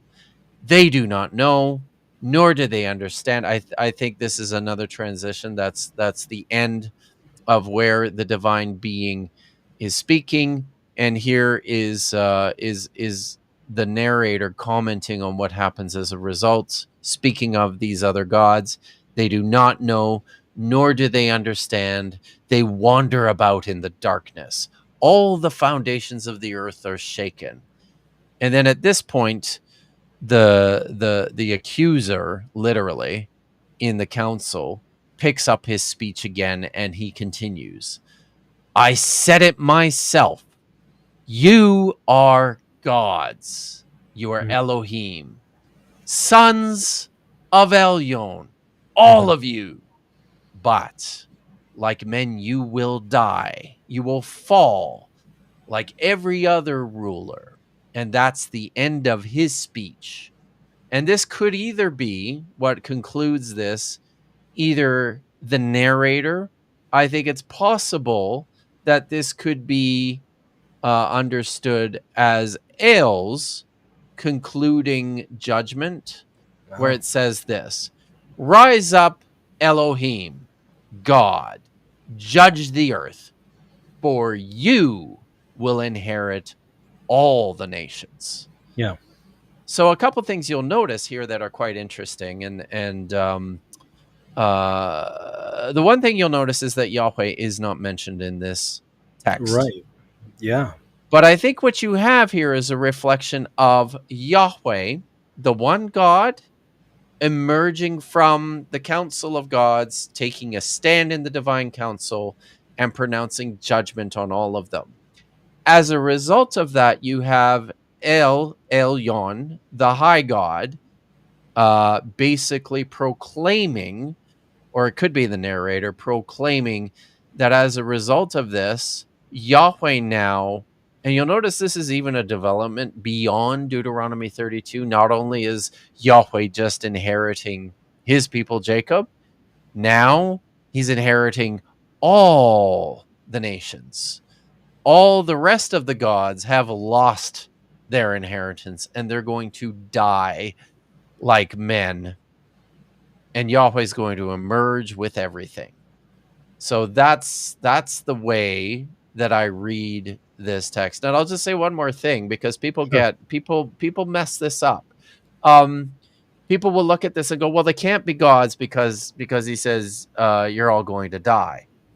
It's a mistake to think that gods in certainly in a Canaanite perspective were totally immortal.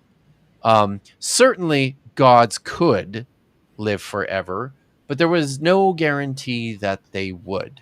Hmm. Gods could die, and they did. Gods could be killed by other gods, and they were. Um, a very natural way of how this occurred was over time when gods would just lose popularity. They would fade out of prominence within a pantheon and just fade from memory. And in some cases, the worshippers, the devotees in these cults would just write them out of existence by killing them. So I think this all fits very cleanly within everything that we know about the Canaanite divine economy. Now, in the New Testament, it seems like this is referred to there, and it seems like it's understood as these are judges, earthly judges.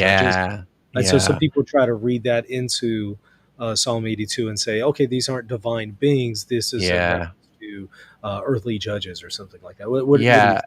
So, I mean, on the one hand, if you believe that Jesus's own interpretations of the scriptures provide the true meaning of those texts of scripture, then clearly you're also going to believe that the correct translation and interpretation of this is that the gods here where who are being judged are actually judges, are Mhm. actually religious leaders. That's how Jesus is understanding this text.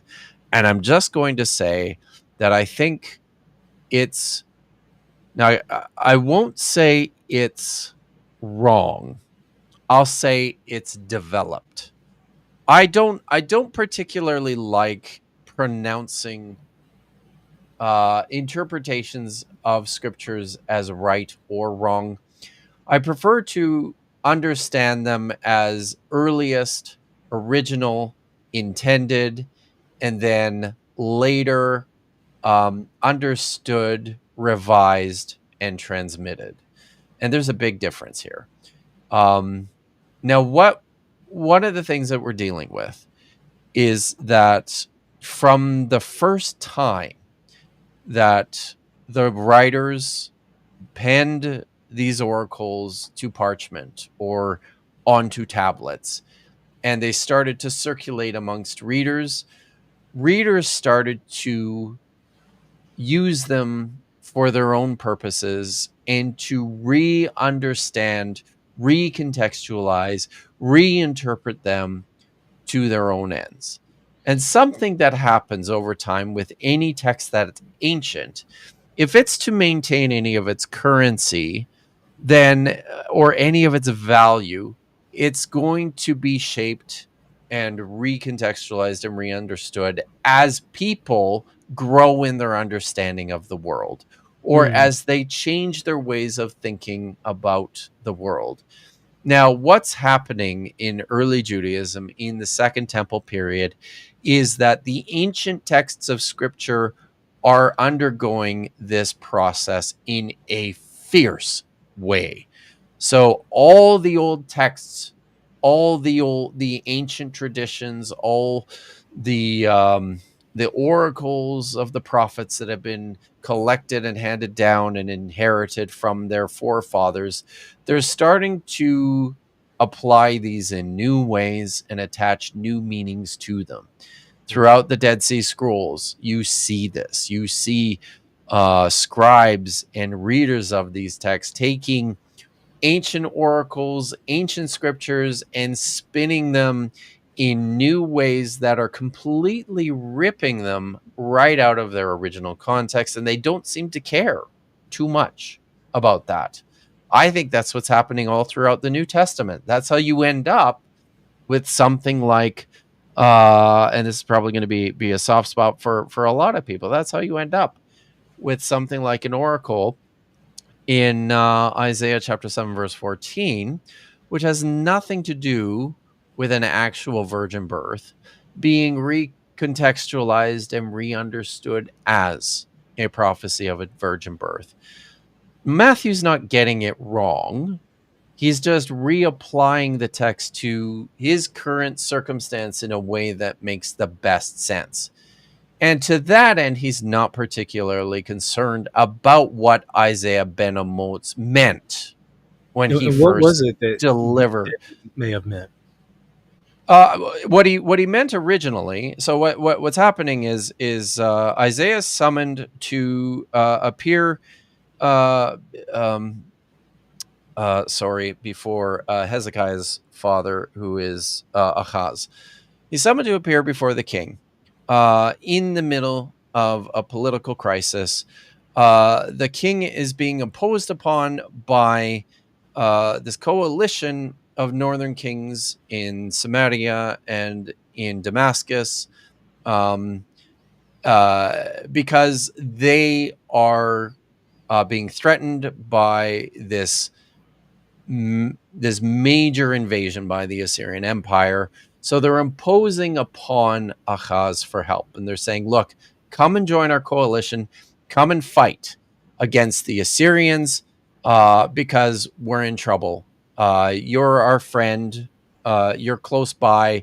And, you know, if the Assyrians come and destroy us, they're coming for you next. So Ahaz is like, I don't know what to do. Should I join this coalition, or should I just, you know, say no? And so he summons Isaiah the prophet, and Isaiah delivers him this oracle where he basically says, look, don't join the northern kingdom and Aram or Damascus. Instead, just stay out of it. Just ignore it all. Pretend it's not happening. You're going to be fine. And here's a sign for you that shows you're going to be fine. Within 2 years, and he's probably pointing over to a woman, probably within Ahaz's harem. He probably had more than one queen, more than one wife. He's pointing to her and he's going, look, within 2 years, this woman, this Alma, who's pregnant, is going to give birth to a son. And by the time he knows what is right and wrong, so after 2 years, according to the prophet, these places in Samaria and in Edom, they're going to be smoking husks. Assyria is going to run them over. And so you dare not join up with them. Now, what we know from history is that Ahaz decided that he was not going to join the coalition, but he also didn't entirely agree with what Isaiah wanted him to do, which was to just stay out of it altogether. Instead, he decided he was going to go and appeal to Assyria for help. So he wrote to the king of Assyria and he said, I'm your servant. Look, these guys are rebelling against you, but I'm not. I want to stay out of it. And in fact, I'm going to help you. Just whatever you want me to do, tell me what you want me to do, and it's going to be fine. That pissed Isaiah off. So he continues in his oracle and he says, you know what? I've got something else for you because you've decided that you're going to ally yourself with the Assyrians. Yeah, within another 20 years, they're going to come and they're going to destroy your kingdom too. And there's going to be very little left. Now there's some other complicated stuff here with how this fits into messages that Isaiah reserved for Hezekiah, who he really likes, and who he really views as sort of the key to a hopeful future for this little southern Judean kingdom. But that's the original context of this prophecy. That's very helpful. I wanted to briefly shift gears, if we can, Sure. to just talk about the situation we saw a few months back. It's old news at this point, but still, I think worth exploring with Wes Huff on Joe Rogan's Oh yeah, sure. podcast, where he was talking about the Great Isaiah Scroll. And I know you've worked on this before, and so his claim was that it's word for word identical to later Masoretic texts, and that was like a really big moment for Joe Rogan. As a scholar who has Wow. worked on that, yeah, what are your thoughts on that part? Well, as a scholar who's actually worked on the text, as the scholar who was one of the ones who worked extensively on the pages and pages and pages of textual variants for this particular manuscript, as every scholar who's worked on 1Q Isaiah A knows, this was just a nonsensical hyperbolic claim. Wes has tried to walk this back Right. in more recent conversations. I don't think he's done a terrific job of it. But I'll just point this out. 1Q Isaiah A. This is the large copy, the complete copy of Isaiah from the Dead Sea Scrolls, is not word for word identical to the Masoretic text. There is no manuscript from the first century BC or the first century CE that matches Isaiah word for word. There's Hmm. none. Every single manuscript has at least small differences Yeah. to the book of Isaiah. A much better example of one that matches more closely is 1Q Isaiah B, but even it has over 180 individual textual variants when compared to the Masoretic text.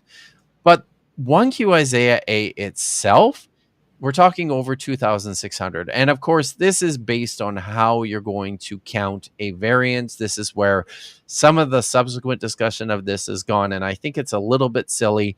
And this is where I would prefer to look at this question a little bit differently. I think counting individual words and then making a calculation based on that in terms of what percentage the scroll is the same or different. So we've got a varying, we've got this in varying degrees from anywhere from 90 to 98% the same, again depending on how you're going to decide on what constitutes a word or even what constitutes a variant.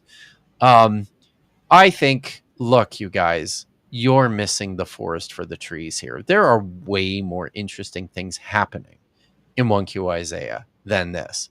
I think, and I'm disappointed because Wes is doing his PhD work in paratextual features of New Testament manuscripts, so he already knows something about scribal practices. He already knows something about manuscript composition. He already knows something about how to understand important things within individual manuscripts like paragraph breaks, line breaks, section breaks, how to understand individual sheets within a larger scroll that's been stitched together, how to understand things like the change from one scribe to the next within an individual scroll. These are all things he should uh, understand and he should have drawn some attention to, because in my opinion this is where all the most interesting stuff is happening in 1Q Isaiah A.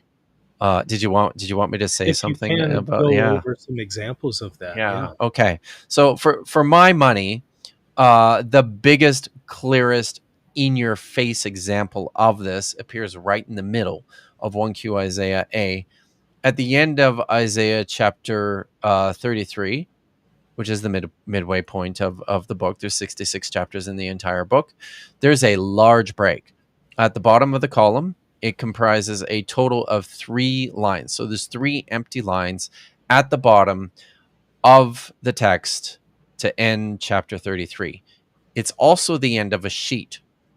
So a scroll is made by taking individual sheets of parchment. You rule these vertically and horizontally. You write your text on it, and then you move on to another sheet and you continue. And when you're done, you stitch them all together. So it's important, it's significant that this also is the end of a sheet, because now there's a new sheet that has the beginning of chapter 34 and then the rest of the text from Isaiah 34 through 66. But there's some really, really important textual differences, scribal differences between this second half from the first half. Some of the recent work that's been done by the project in the University of Groningen, where they've been using machine learning and AI to help us understand paleography, handwriting, scribal practices in this period. They've examined this particular scroll and have come to conclude that there is a separate scribe for the entire second half of this text than the first half of this text. And also, further work has been done, which shows that this second half of 1Q Isaiah A was copied from a completely different Mm, manuscript itself. mm. And the reason we know this is because the scribe of the second half left these large breaks in the text. I would count those as pretty significant variants, by the way. Large breaks in the text where it clearly shows that he's not sure what to do.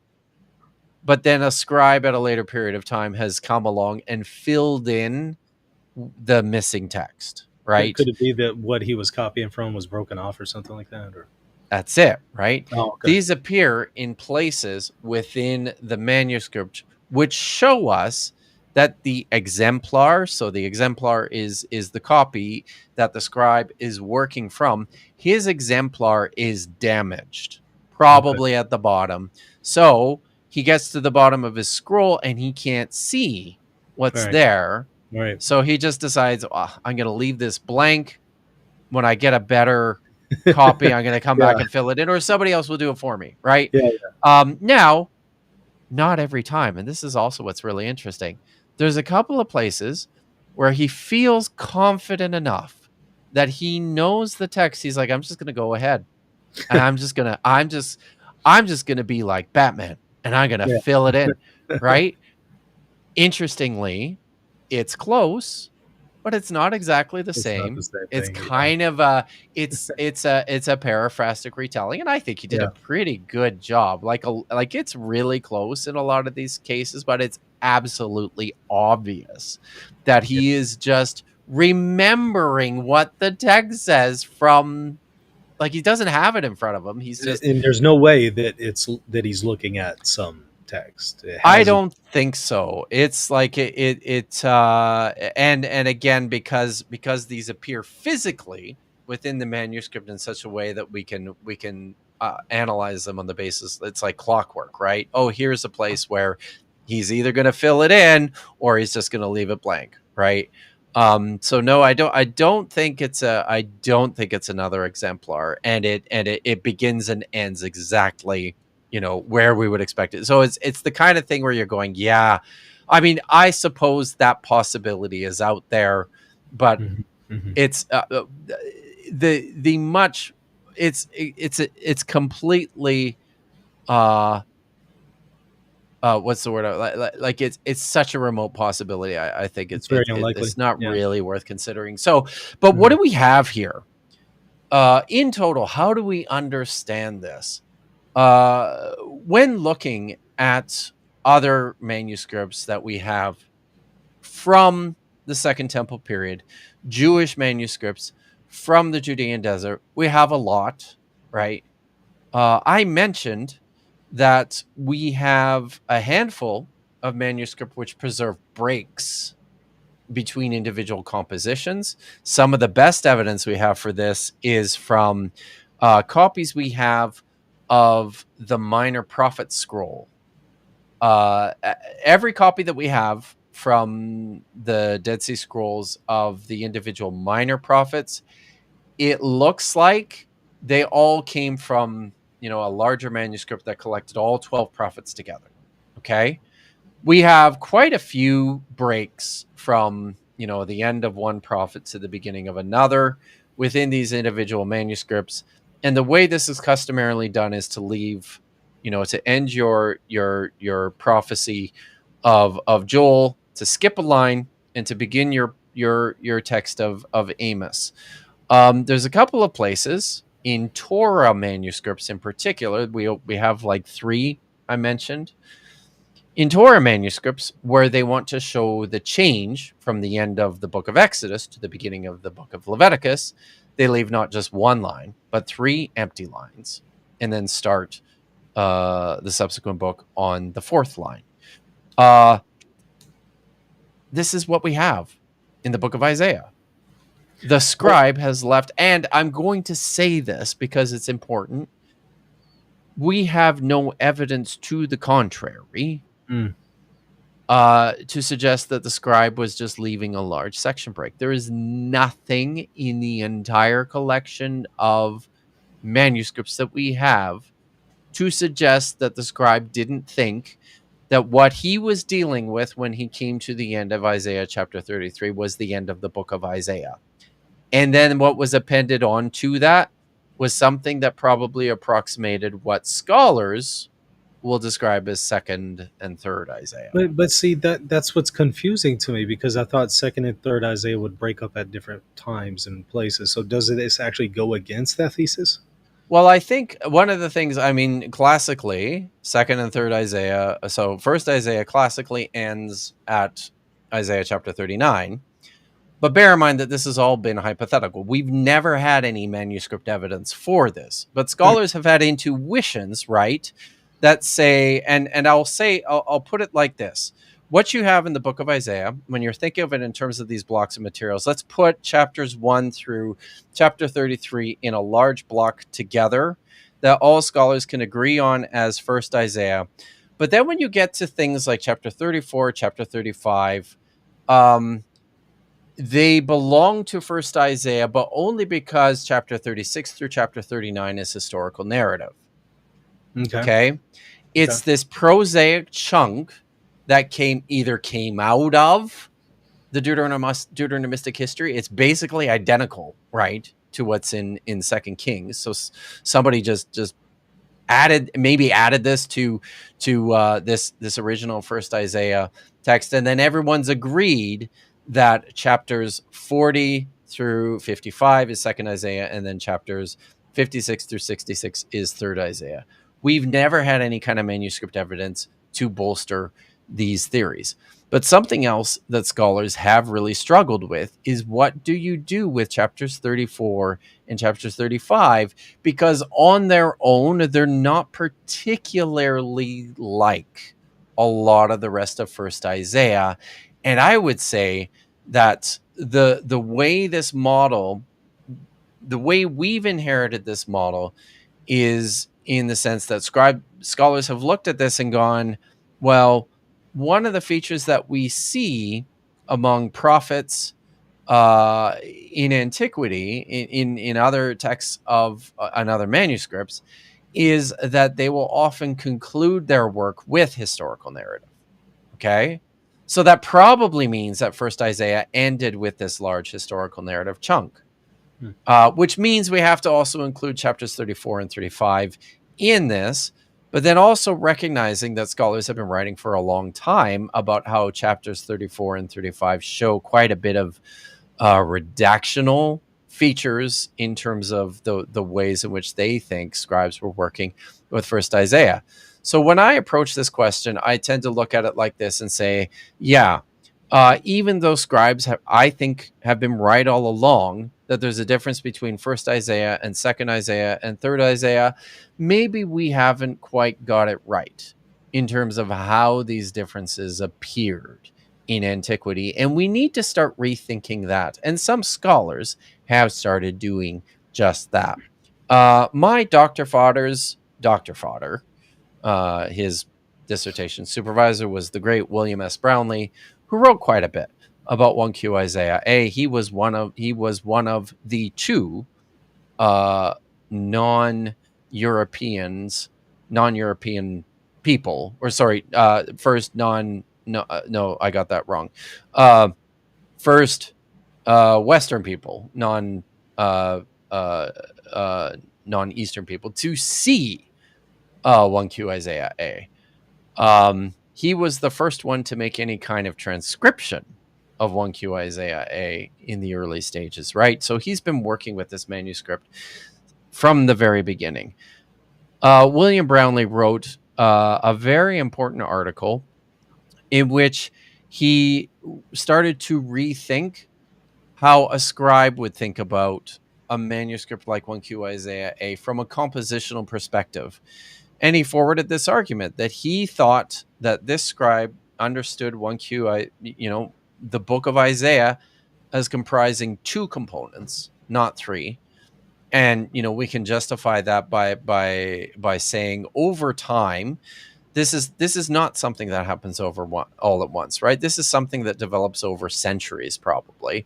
So over time, people are going to develop their own understandings of what the book of Isaiah is, and then what second, third Isaiah is. So what we're looking at here is a stage in the transmission process at which second and third Isaiah is no longer viewed as distinct, but probably the same composition. And who knows at what point that occurred, but it looks like at this point that's happened already. But there's still this dichotomy between first Isaiah and then the rest of Isaiah. And he thinks that the way this originally broke down was that the two halves of Isaiah were viewed as harmonious, parallel compositions, and then they're structured in a similar thematic sense that comprises all of chapters 1 through 33, and then the pattern repeats in chapters 34 through 66. So his work on this is really interesting, but that's how he started to propose that this is maybe this is the way the scribe understood the whole composition. Doesn't the ending of the first half, it's just historical narrative, but the ending of second Isaiah looks like it's eschatological in nature. It Yeah. doesn't look like it's historical narrative. I would have to, I don't have Brownlee's work handy in front of me. Sure. I'd have to pull it up in front of me and look at it. So, Sure. but he didn't break it down in terms of prose versus poetry so much as thematic stuff too, right? So, now I'll say one other thing here, which I think is really important. And this is something that my Dr. Father George Brooke brought to the equation. The other piece of this puzzle is taking a look and seeing how the rest of the manuscripts of Isaiah at Qumran, remember we have 22. So how do they fit into this picture? Right. And this is very interesting because we have 1Q Isaiah A, 1Q Isaiah B, 4Q Isaiah A, and 4Q Isaiah C, I think. We have these four manuscripts which preserve the entire book of Isaiah. Of course, the only intact one of those is 1Q Isaiah A. The other three are fragmentary. A couple of them are really fragmentary. And what we're missing is some of these important transition points between, where a scribe might have understood the beginning or the end of an individual composition. So, but we only have these four manuscripts which preserved the entire text from Isaiah chapter 1 through 66. That leaves us with 17. I said there were 22. 18, sorry, Mhm. individual copies of Isaiah, and we're pretty clear on this, just based on the ways in which scholars have been able to reconstruct these texts, that every single one of these preserved text from either only first Isaiah, ending with chapter 33, or second and third Isaiah, comprising text from chapters 34 through 66. Now, I think that's intensely meaningful, Yeah. because what that communicates to me is that what we're observing in 1Q Isaiah A is also reflected in a sizable number of these other manuscripts. And let's to be clear here, some of these are so fragmentary that we just have no idea even if they're just manuscript copies of third Isaiah, or manuscript copies of a handful of chapters Mhm. from second. I maybe some of these manuscripts are just, you know, a collection of the servant songs. A lot more work needs to be done on this. We're sort of at the early stages of some of this work, which I think is intensely exciting. Yeah, it sounds like it, and I'm looking forward to hearing the results of it. Um, I want to ask you another question here. As I understand that your research into the discovery of the Dead Sea Scrolls Hmm. led you from being a Christian to, I guess, just I don't know if you're an atheist or agnostic or what. But it I'm led not you telling. to, yeah, okay. It led you to leave Christianity. And could you Yeah. talk about why that is? Sure. So, and it's I don't think I continue to maintain, and I tell people that that wasn't really the it wasn't I don't want to be crass here, but that wasn't the final nail for me. Hmm. And so I grew up in a pretty conservative evangelical Christian household. I started my post secondary education with intentions of going into ministry and going to seminary.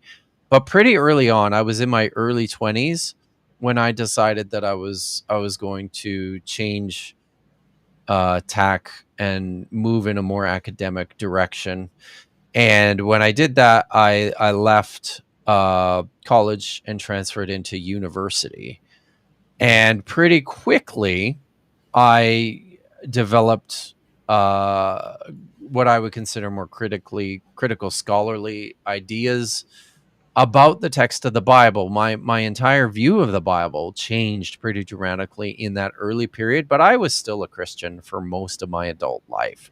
It wasn't until much more recently that I just I couldn't, in good conscience, continue to call myself a Christian.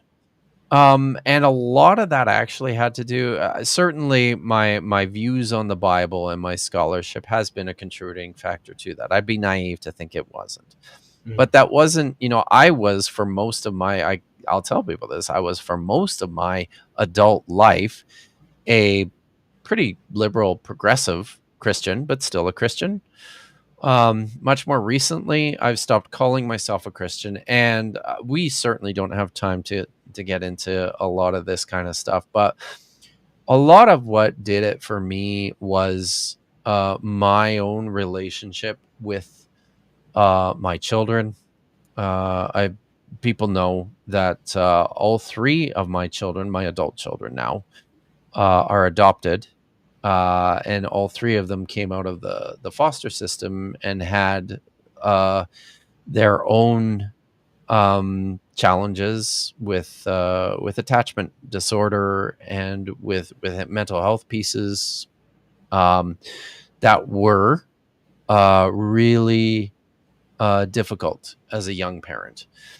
And there were parts of this, I won't go into a lot of detail about this, but there were psychological, social, neurological components to this that I really, really struggled with some of my own perspectives of God. Some of them my own theological models, to the point where, I mean, that's kind of what did it for me. So, but yeah, it's and I know, and this is, maybe I tell this story because I do get sick and tired of people insisting that I was just a fundamentalist who's transferred my own fundamentalist ideas to the other side of the coin, which is, I absolutely not something that happened. And Mm. most of my friends in academia are still, very deeply committed Jewish people. They're very strongly committed Christians. They're Catholics. They're they're non-confessional, and all of us continue to hold a lot of the same principles in terms of our reading of the text of the Bible, the same. And I'll just say, if anybody has followed my channel for any time, and for anyone who's new to my material, I really blanch at the suggestion that I am attacking Christianity or attacking religion in any respect. In fact, a sentence that appears in the introduction of my forthcoming book is that I really like the idea of religion. I'm a scholar of religion. I mean, of course, I am fascinated by this.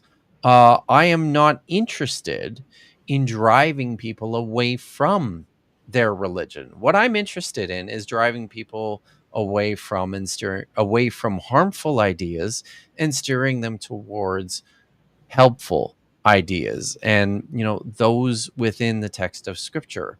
I am intensely interested in making people fall in love with the Bible, but from the perspective of gaining a clear understanding of how this text fits into the cultural, religious, social, political world of its origins, and then the worlds of its development. To my mind, that's where the most interest is. I don't want the text to be flat. I Mm. want it to be interesting, because it is interesting. And so it wouldn't necessarily be your research into the Dead Sea Scrolls that led, I guess, to your conclusion. That would be just something I'm sure completely. it, I'm sure it contributed to it, right? Mhm. It had to, but it certainly wasn't the only thing. I don't think it was the primary thing. It was just part of it. Yeah, yeah, I understand. Wow. Tell me about this book that you're coming out with. Okay. So, within days, people should be able to purchase my new book called God's Propaganda: Pulling Back the Curtain on What the Bible Wants You to See. There's, sorry, that's my dog. There's not a link yet, but there will be in a few days, and I'll make sure you have it. And I hope you can include that in the Mm. description. Yeah, So absolutely. this is a book that it's a book about the intersection between the material culture and the history of ancient Israel, from which the text of from which the text of the Bible came, the intersection of that with the texts of the Bible as we have them.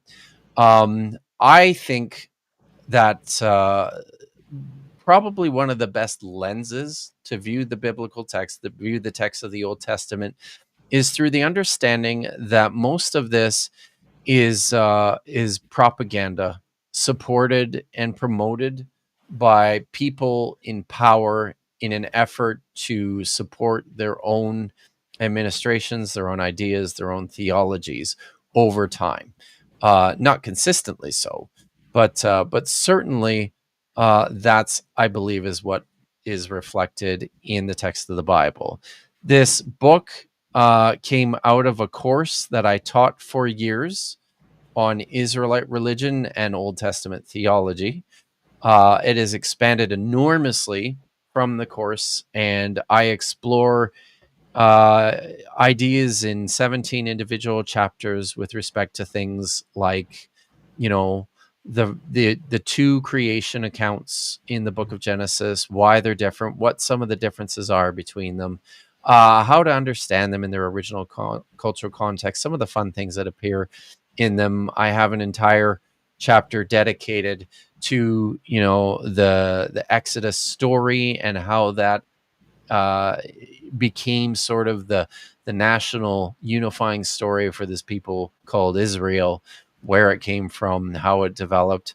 I have an entire chapter dedicated to the succession narrative, this really wild text in 2 Samuel chapter 9 through 1 Kings chapter 2, the story of David and Bathsheba and his children, and how Solomon became king. What's really going on there? Is there any historical currency to this? How do Hmm. we read this within a broader cultural context? I have, an entire chapter dedicated to wisdom literature. Maybe my favorite chapter in the book, the last chapter of the book, is an entire chapter that I've dedicated to the question of apocalypticism and the emergence of Judaism from out of the crisis of the Babylonian captivity and destruction of Jerusalem, and the captivity and the exile. So it's a broad ranging book, generally focused on how the biblical text is a source of propaganda for some of these very old, very ancient traditions that ended up being transmitted over time and understood and recontextualized by different groups. I'm looking forward to reading it. Whenever you release it, I'd like to take a Oh, look. Maybe invite you back on to talk about it. it will be available on August the 5th. So it will be shipping on August the 15th. Okay. People will be able to purchase it imminently, probably, hopefully within the next couple of days, hopefully before the weekend. Well, Uh, whenever People you could get a actually link to it, pre-order. send it to me, and Yeah, that way I can put it in the yeah. And if you have absolutely. just a few seconds for a couple of chat questions, if that's okay. Do you have a few? Absolutely. Yeah, okay. Um, Nicholas is asking, how can we best explore the historical context of these texts and belief systems without reading past the intent of the authors and importing our own beliefs or understanding? That's very challenging, but I would say the best way to do this is to read broadly about other cognate comparative literature. Uh, Understanding the Bible and understanding early authorial intent should be informed by how the Bible fits into its world, which means how do these texts look and compare to texts that were composed in the same region and around the same time? So you're looking at this very large collection of literature that we know from Ugarit, Canaanite literature, from collections of literature in that we now have from the Hittites or from the Assyrians or from the Babylonians or the Egyptians.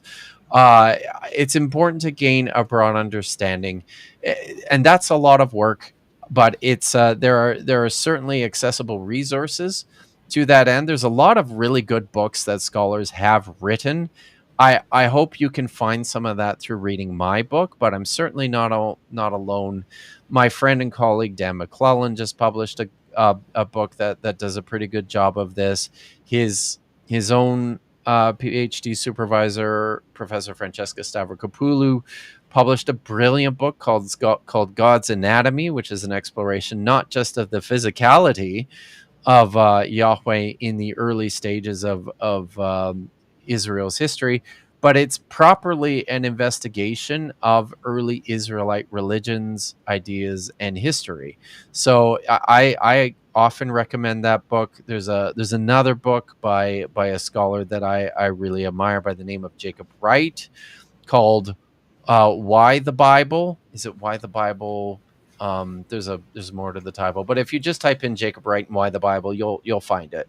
Um, it's an excellent book. So there's certainly resources out there. Some other books too that I would recommend to people are things like Eric Kleins's 1177 BCE, where he or 1177 BC, sorry, which is a really accessible primer on what happened at the end of the Bronze Age and the beginning of the Iron Age during this critical period of shift when the great empires collapsed and this new world kind of emerged out of that.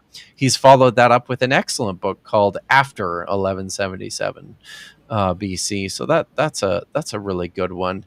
Yeah, so there are certainly resources out there. I'll also plug my good friend Joshua Bowen. Don't let the title scare you. The Atheist Handbook to the Old Testament, volumes 1 and 2. I think people of all faiths can gain a strong appreciation just from the cultural backgrounds of the Bible from Josh's book, because he structured his book so well. Each book begins with a discussion of the archaeology of a particular place in a particular time, and then moves into, what scholars are saying about this literature, and then how the text of the Bible fits into it. So there's just a sampling. Um, there's a wealth of material, but it just, yeah, read read broadly, read widely, read openly, pay attention to what critical scholars are saying. But I think in terms of just even approaching the biblical text on your own and accessing the literature, try your best to think about what the text is saying if you were approaching it for the very first time. Try and approach a text and say, what's going on here from this author's perspective, maybe even without a knowledge of anything else that's been written in this direction. So I think that can be helpful. Um, but yeah, uh, read broadly, read carefully, and don't be afraid of some of the questions that you have with Mhm. regards to the text too. Right? I think the questions are important. I think they're good. Ultimately, it's how we grow. It's how we learn. Now, there's another question here from Chris. Um, Given the information from Dead Sea Scrolls, does this make the Septuagint Oh version of yeah. Jeremiah more authentic than the Masoretic text? So I forgot to mention something about this. There are 6 copies of the Book of Jeremiah in the Dead Sea Scrolls. They're all fragmentary, but it's quite interesting because we actually have a mixture among those 6. 2 of those manuscripts are copies of the Septuagint version of Jeremiah. There's at least one that's a copy of the Masoretic version of Jeremiah. We just don't have enough of the others to make a clear decision one way or the other. In terms of more authentic, so I'll say, just the existence, that's kind of exciting actually, because prior to the discovery of the Dead Sea Scrolls, we only knew the Septuagint version of Jeremiah through the translation, right? The Greek translation of the text. But scholars always assumed, just through a lot of hard work, that the Septuagint translation reflected just an entirely different Hebrew tradition. And one of the really exciting things about the discovery of the Dead Sea Scrolls is we now have examples. We have manuscripts written in Hebrew, which look pretty close to what appears in the Septuagint translation. So in terms of this question of authenticity, um, yeah, for a variety of reasons that I've explained here, I tend towards this idea. I'm a firm believer that the Septuagint version is an earlier stage of development in Jeremiah compared to the Masoretic version. So I'll say right at the outset, the fact that there are copies of Septuagint Jeremiah in the Dead Sea Scrolls, I think works. It falls into this idea.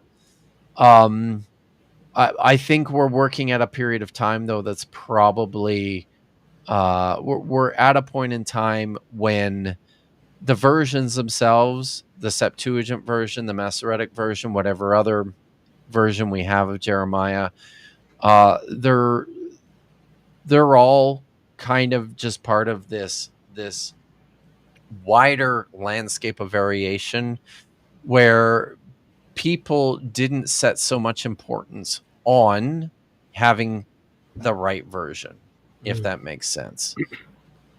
Yeah.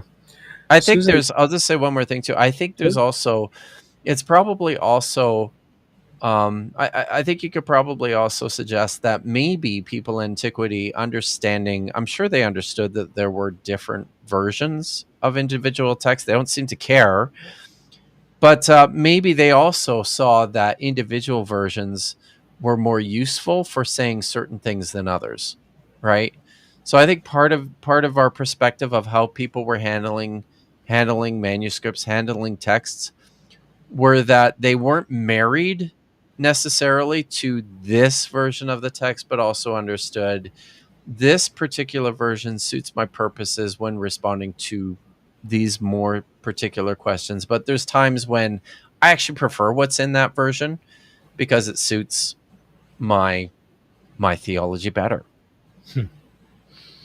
This one from Susan: is Dr. Davis including the deuterocanonicals in your new book? Is it mostly the Oh, protocanonicals that you're addressing, or oh no, I so I mean most of the deuterocanonicals tend to be pretty late, right? Most of this is literature that that comes from the early Jewish period. You know, Ben Sira was written in the like the late third century, and then the Maccabees were also written. I think the earliest text that we probably have is the Book of Baruch, from the Deuterocanonicals. Maybe Tobit is pretty early too, but like a lot of this stuff is I touch on it a little bit in my last chapter when I'm dealing with some of those later texts, and I certainly I have a very inclusive view of this question of scripture, where I think this is this is a question that belongs to individual communities, and I right? don't really care. To me, it's all just very intensely interesting, sacred, ancient literature. That's it. So when I'm reading, you know, the book of Daniel, or I'm reading the book of Baruch, I think they're separated by time. I think they come from different periods of history and from pretty different Jewish communities. But to me, the people who wrote Baruch understood that this was sacred writing. The people who collected it understood that this was sacred writing, in the same sense that the people who were writing and redacting the Daniel material were doing this too, right? So, but there's probably the, you know, when you look at my index, the deuterocanonical stuff is pretty thin, but a lot of that has to do with the fact that most of my focus is on an earlier period. Seems like the Essene community held to a pretty wide view of Yeah, what would constitute very, scripture. I would say very inclusive, very inclusive. I don't think they cared so much about what was in and out. We certainly have a good idea of things that they really liked, right? Like they really loved Isaiah, they really Right, loved Deuteronomy, Psalms, right. Enoch, uh, but and there were things that they just didn't particularly care for much. You know, they don't seem to have had much use for well, they just didn't have the book of Esther, for I was example, going to right? say Esther's not there, right? No, they don't seem to have had much use for the book, the Kings and the Chronicles, Hmm. and I think that kind of makes sense given where they were at in their own thinking. You know, they were getting ready for the end of the world, and they were trying to read what the prophecies had to say about getting ready for the end of the world. So, you know, they sort of set their focus on that. That's not to say I don't think they considered. I don't think they didn't consider some of these other things authoritative. I think just a lot of it is stuff that they were, you know, it just didn't seem as pertinent um, and urgent. Do you uh, think they didn't value Esther just because the lack of the divine name in there or something? Or I don't know. I just really don't. Um, one important thing is we do have a number of places in the Dead Sea Scrolls which talk about feasts, right? Appropriate calendars and when to celebrate certain things. So none of them cared about Purim, which is a shame because it's like the best Jewish feast. So I don't know. Let me say that as much of an appreciation as I have for the literature and as fascinated as I am by the people, the Essenes were just no fun. They were not. I think they would have been kind of miserable. So, you know, I mean, if you can't celebrate Purim, come on. Or So they might be botanical, I guess. yeah, yeah, they're just not Okay. fun. So it probably, I think maybe it has, if it has some, if we're going to be able to isolate something, I'd say probably has something to do with the fact that they weren't interested in celebrating Purim. Maybe it has something to do with the fact that it doesn't mention God, but we just don't know. And I don't know, I don't know the literature on this, or if people have done much with that either. So yeah, Yeah. yeah, Wow. This has been incredibly fascinating. I'm it's so been honored fun. to have you on, and I'd love to have you back on whenever Yeah, you release your book. you You're bet. certainly welcome to come on, and we'll talk about it. And Hey, you'll be tell scandalized, and you'll have lots and lots of things to complain about. So is that right? Well, I certainly am interested in taking a look at it. And go ahead and tell the audience where can they find out more about your material in addition to the book that we've mentioned. Is there a yes, website, channel, stuff like that? my YouTube channel is probably the best place. That's where I publish most of my work is through videos. I try to do live streams on a regular basis. I try to get something out once a week. I will be going back to doing more edited, prepared content. The book has just kind of taken over my life for the last little Mm, while, so it's been difficult. But I also have a Patreon if you're interested in supporting my work. If you enjoy what I do, if you believe in what I do, I kind of pride myself on making a lot of really technical, high level, graduate level kind of biblical scholarship available and accessible for free. And if that's something you value, if that's something you're interested in, then I have a Patreon, and I would tremendously value your support over there. Those things are linked on my channel, but I make sure you get those yes, as please. well. I'm Yeah. on Twitter occasionally, and Blue Sky. And then yeah, I spend a lot of time just wandering around to other people's channels like this too. Is that right? So Yeah, yeah. I saw you did an interview with the Danny Jones guy. That one was Oh yeah. fascinating. I really Yeah. enjoyed that, and I think you Oh, were I'm talking. glad you enjoyed that one. Yeah, the So Eamon Hillman guy and all that. I've seen some of that stuff. That's fascinating. Maybe I need to put a link to those in the show notes. I'll yeah, go check yeah, that for out. sure. Well, anyways, again, thank you so much for coming on. Everybody, hit that like button, hit the subscribe button, and go and check out Dr. Davis's channel and hit that subscribe button there too. See you later. Thank you.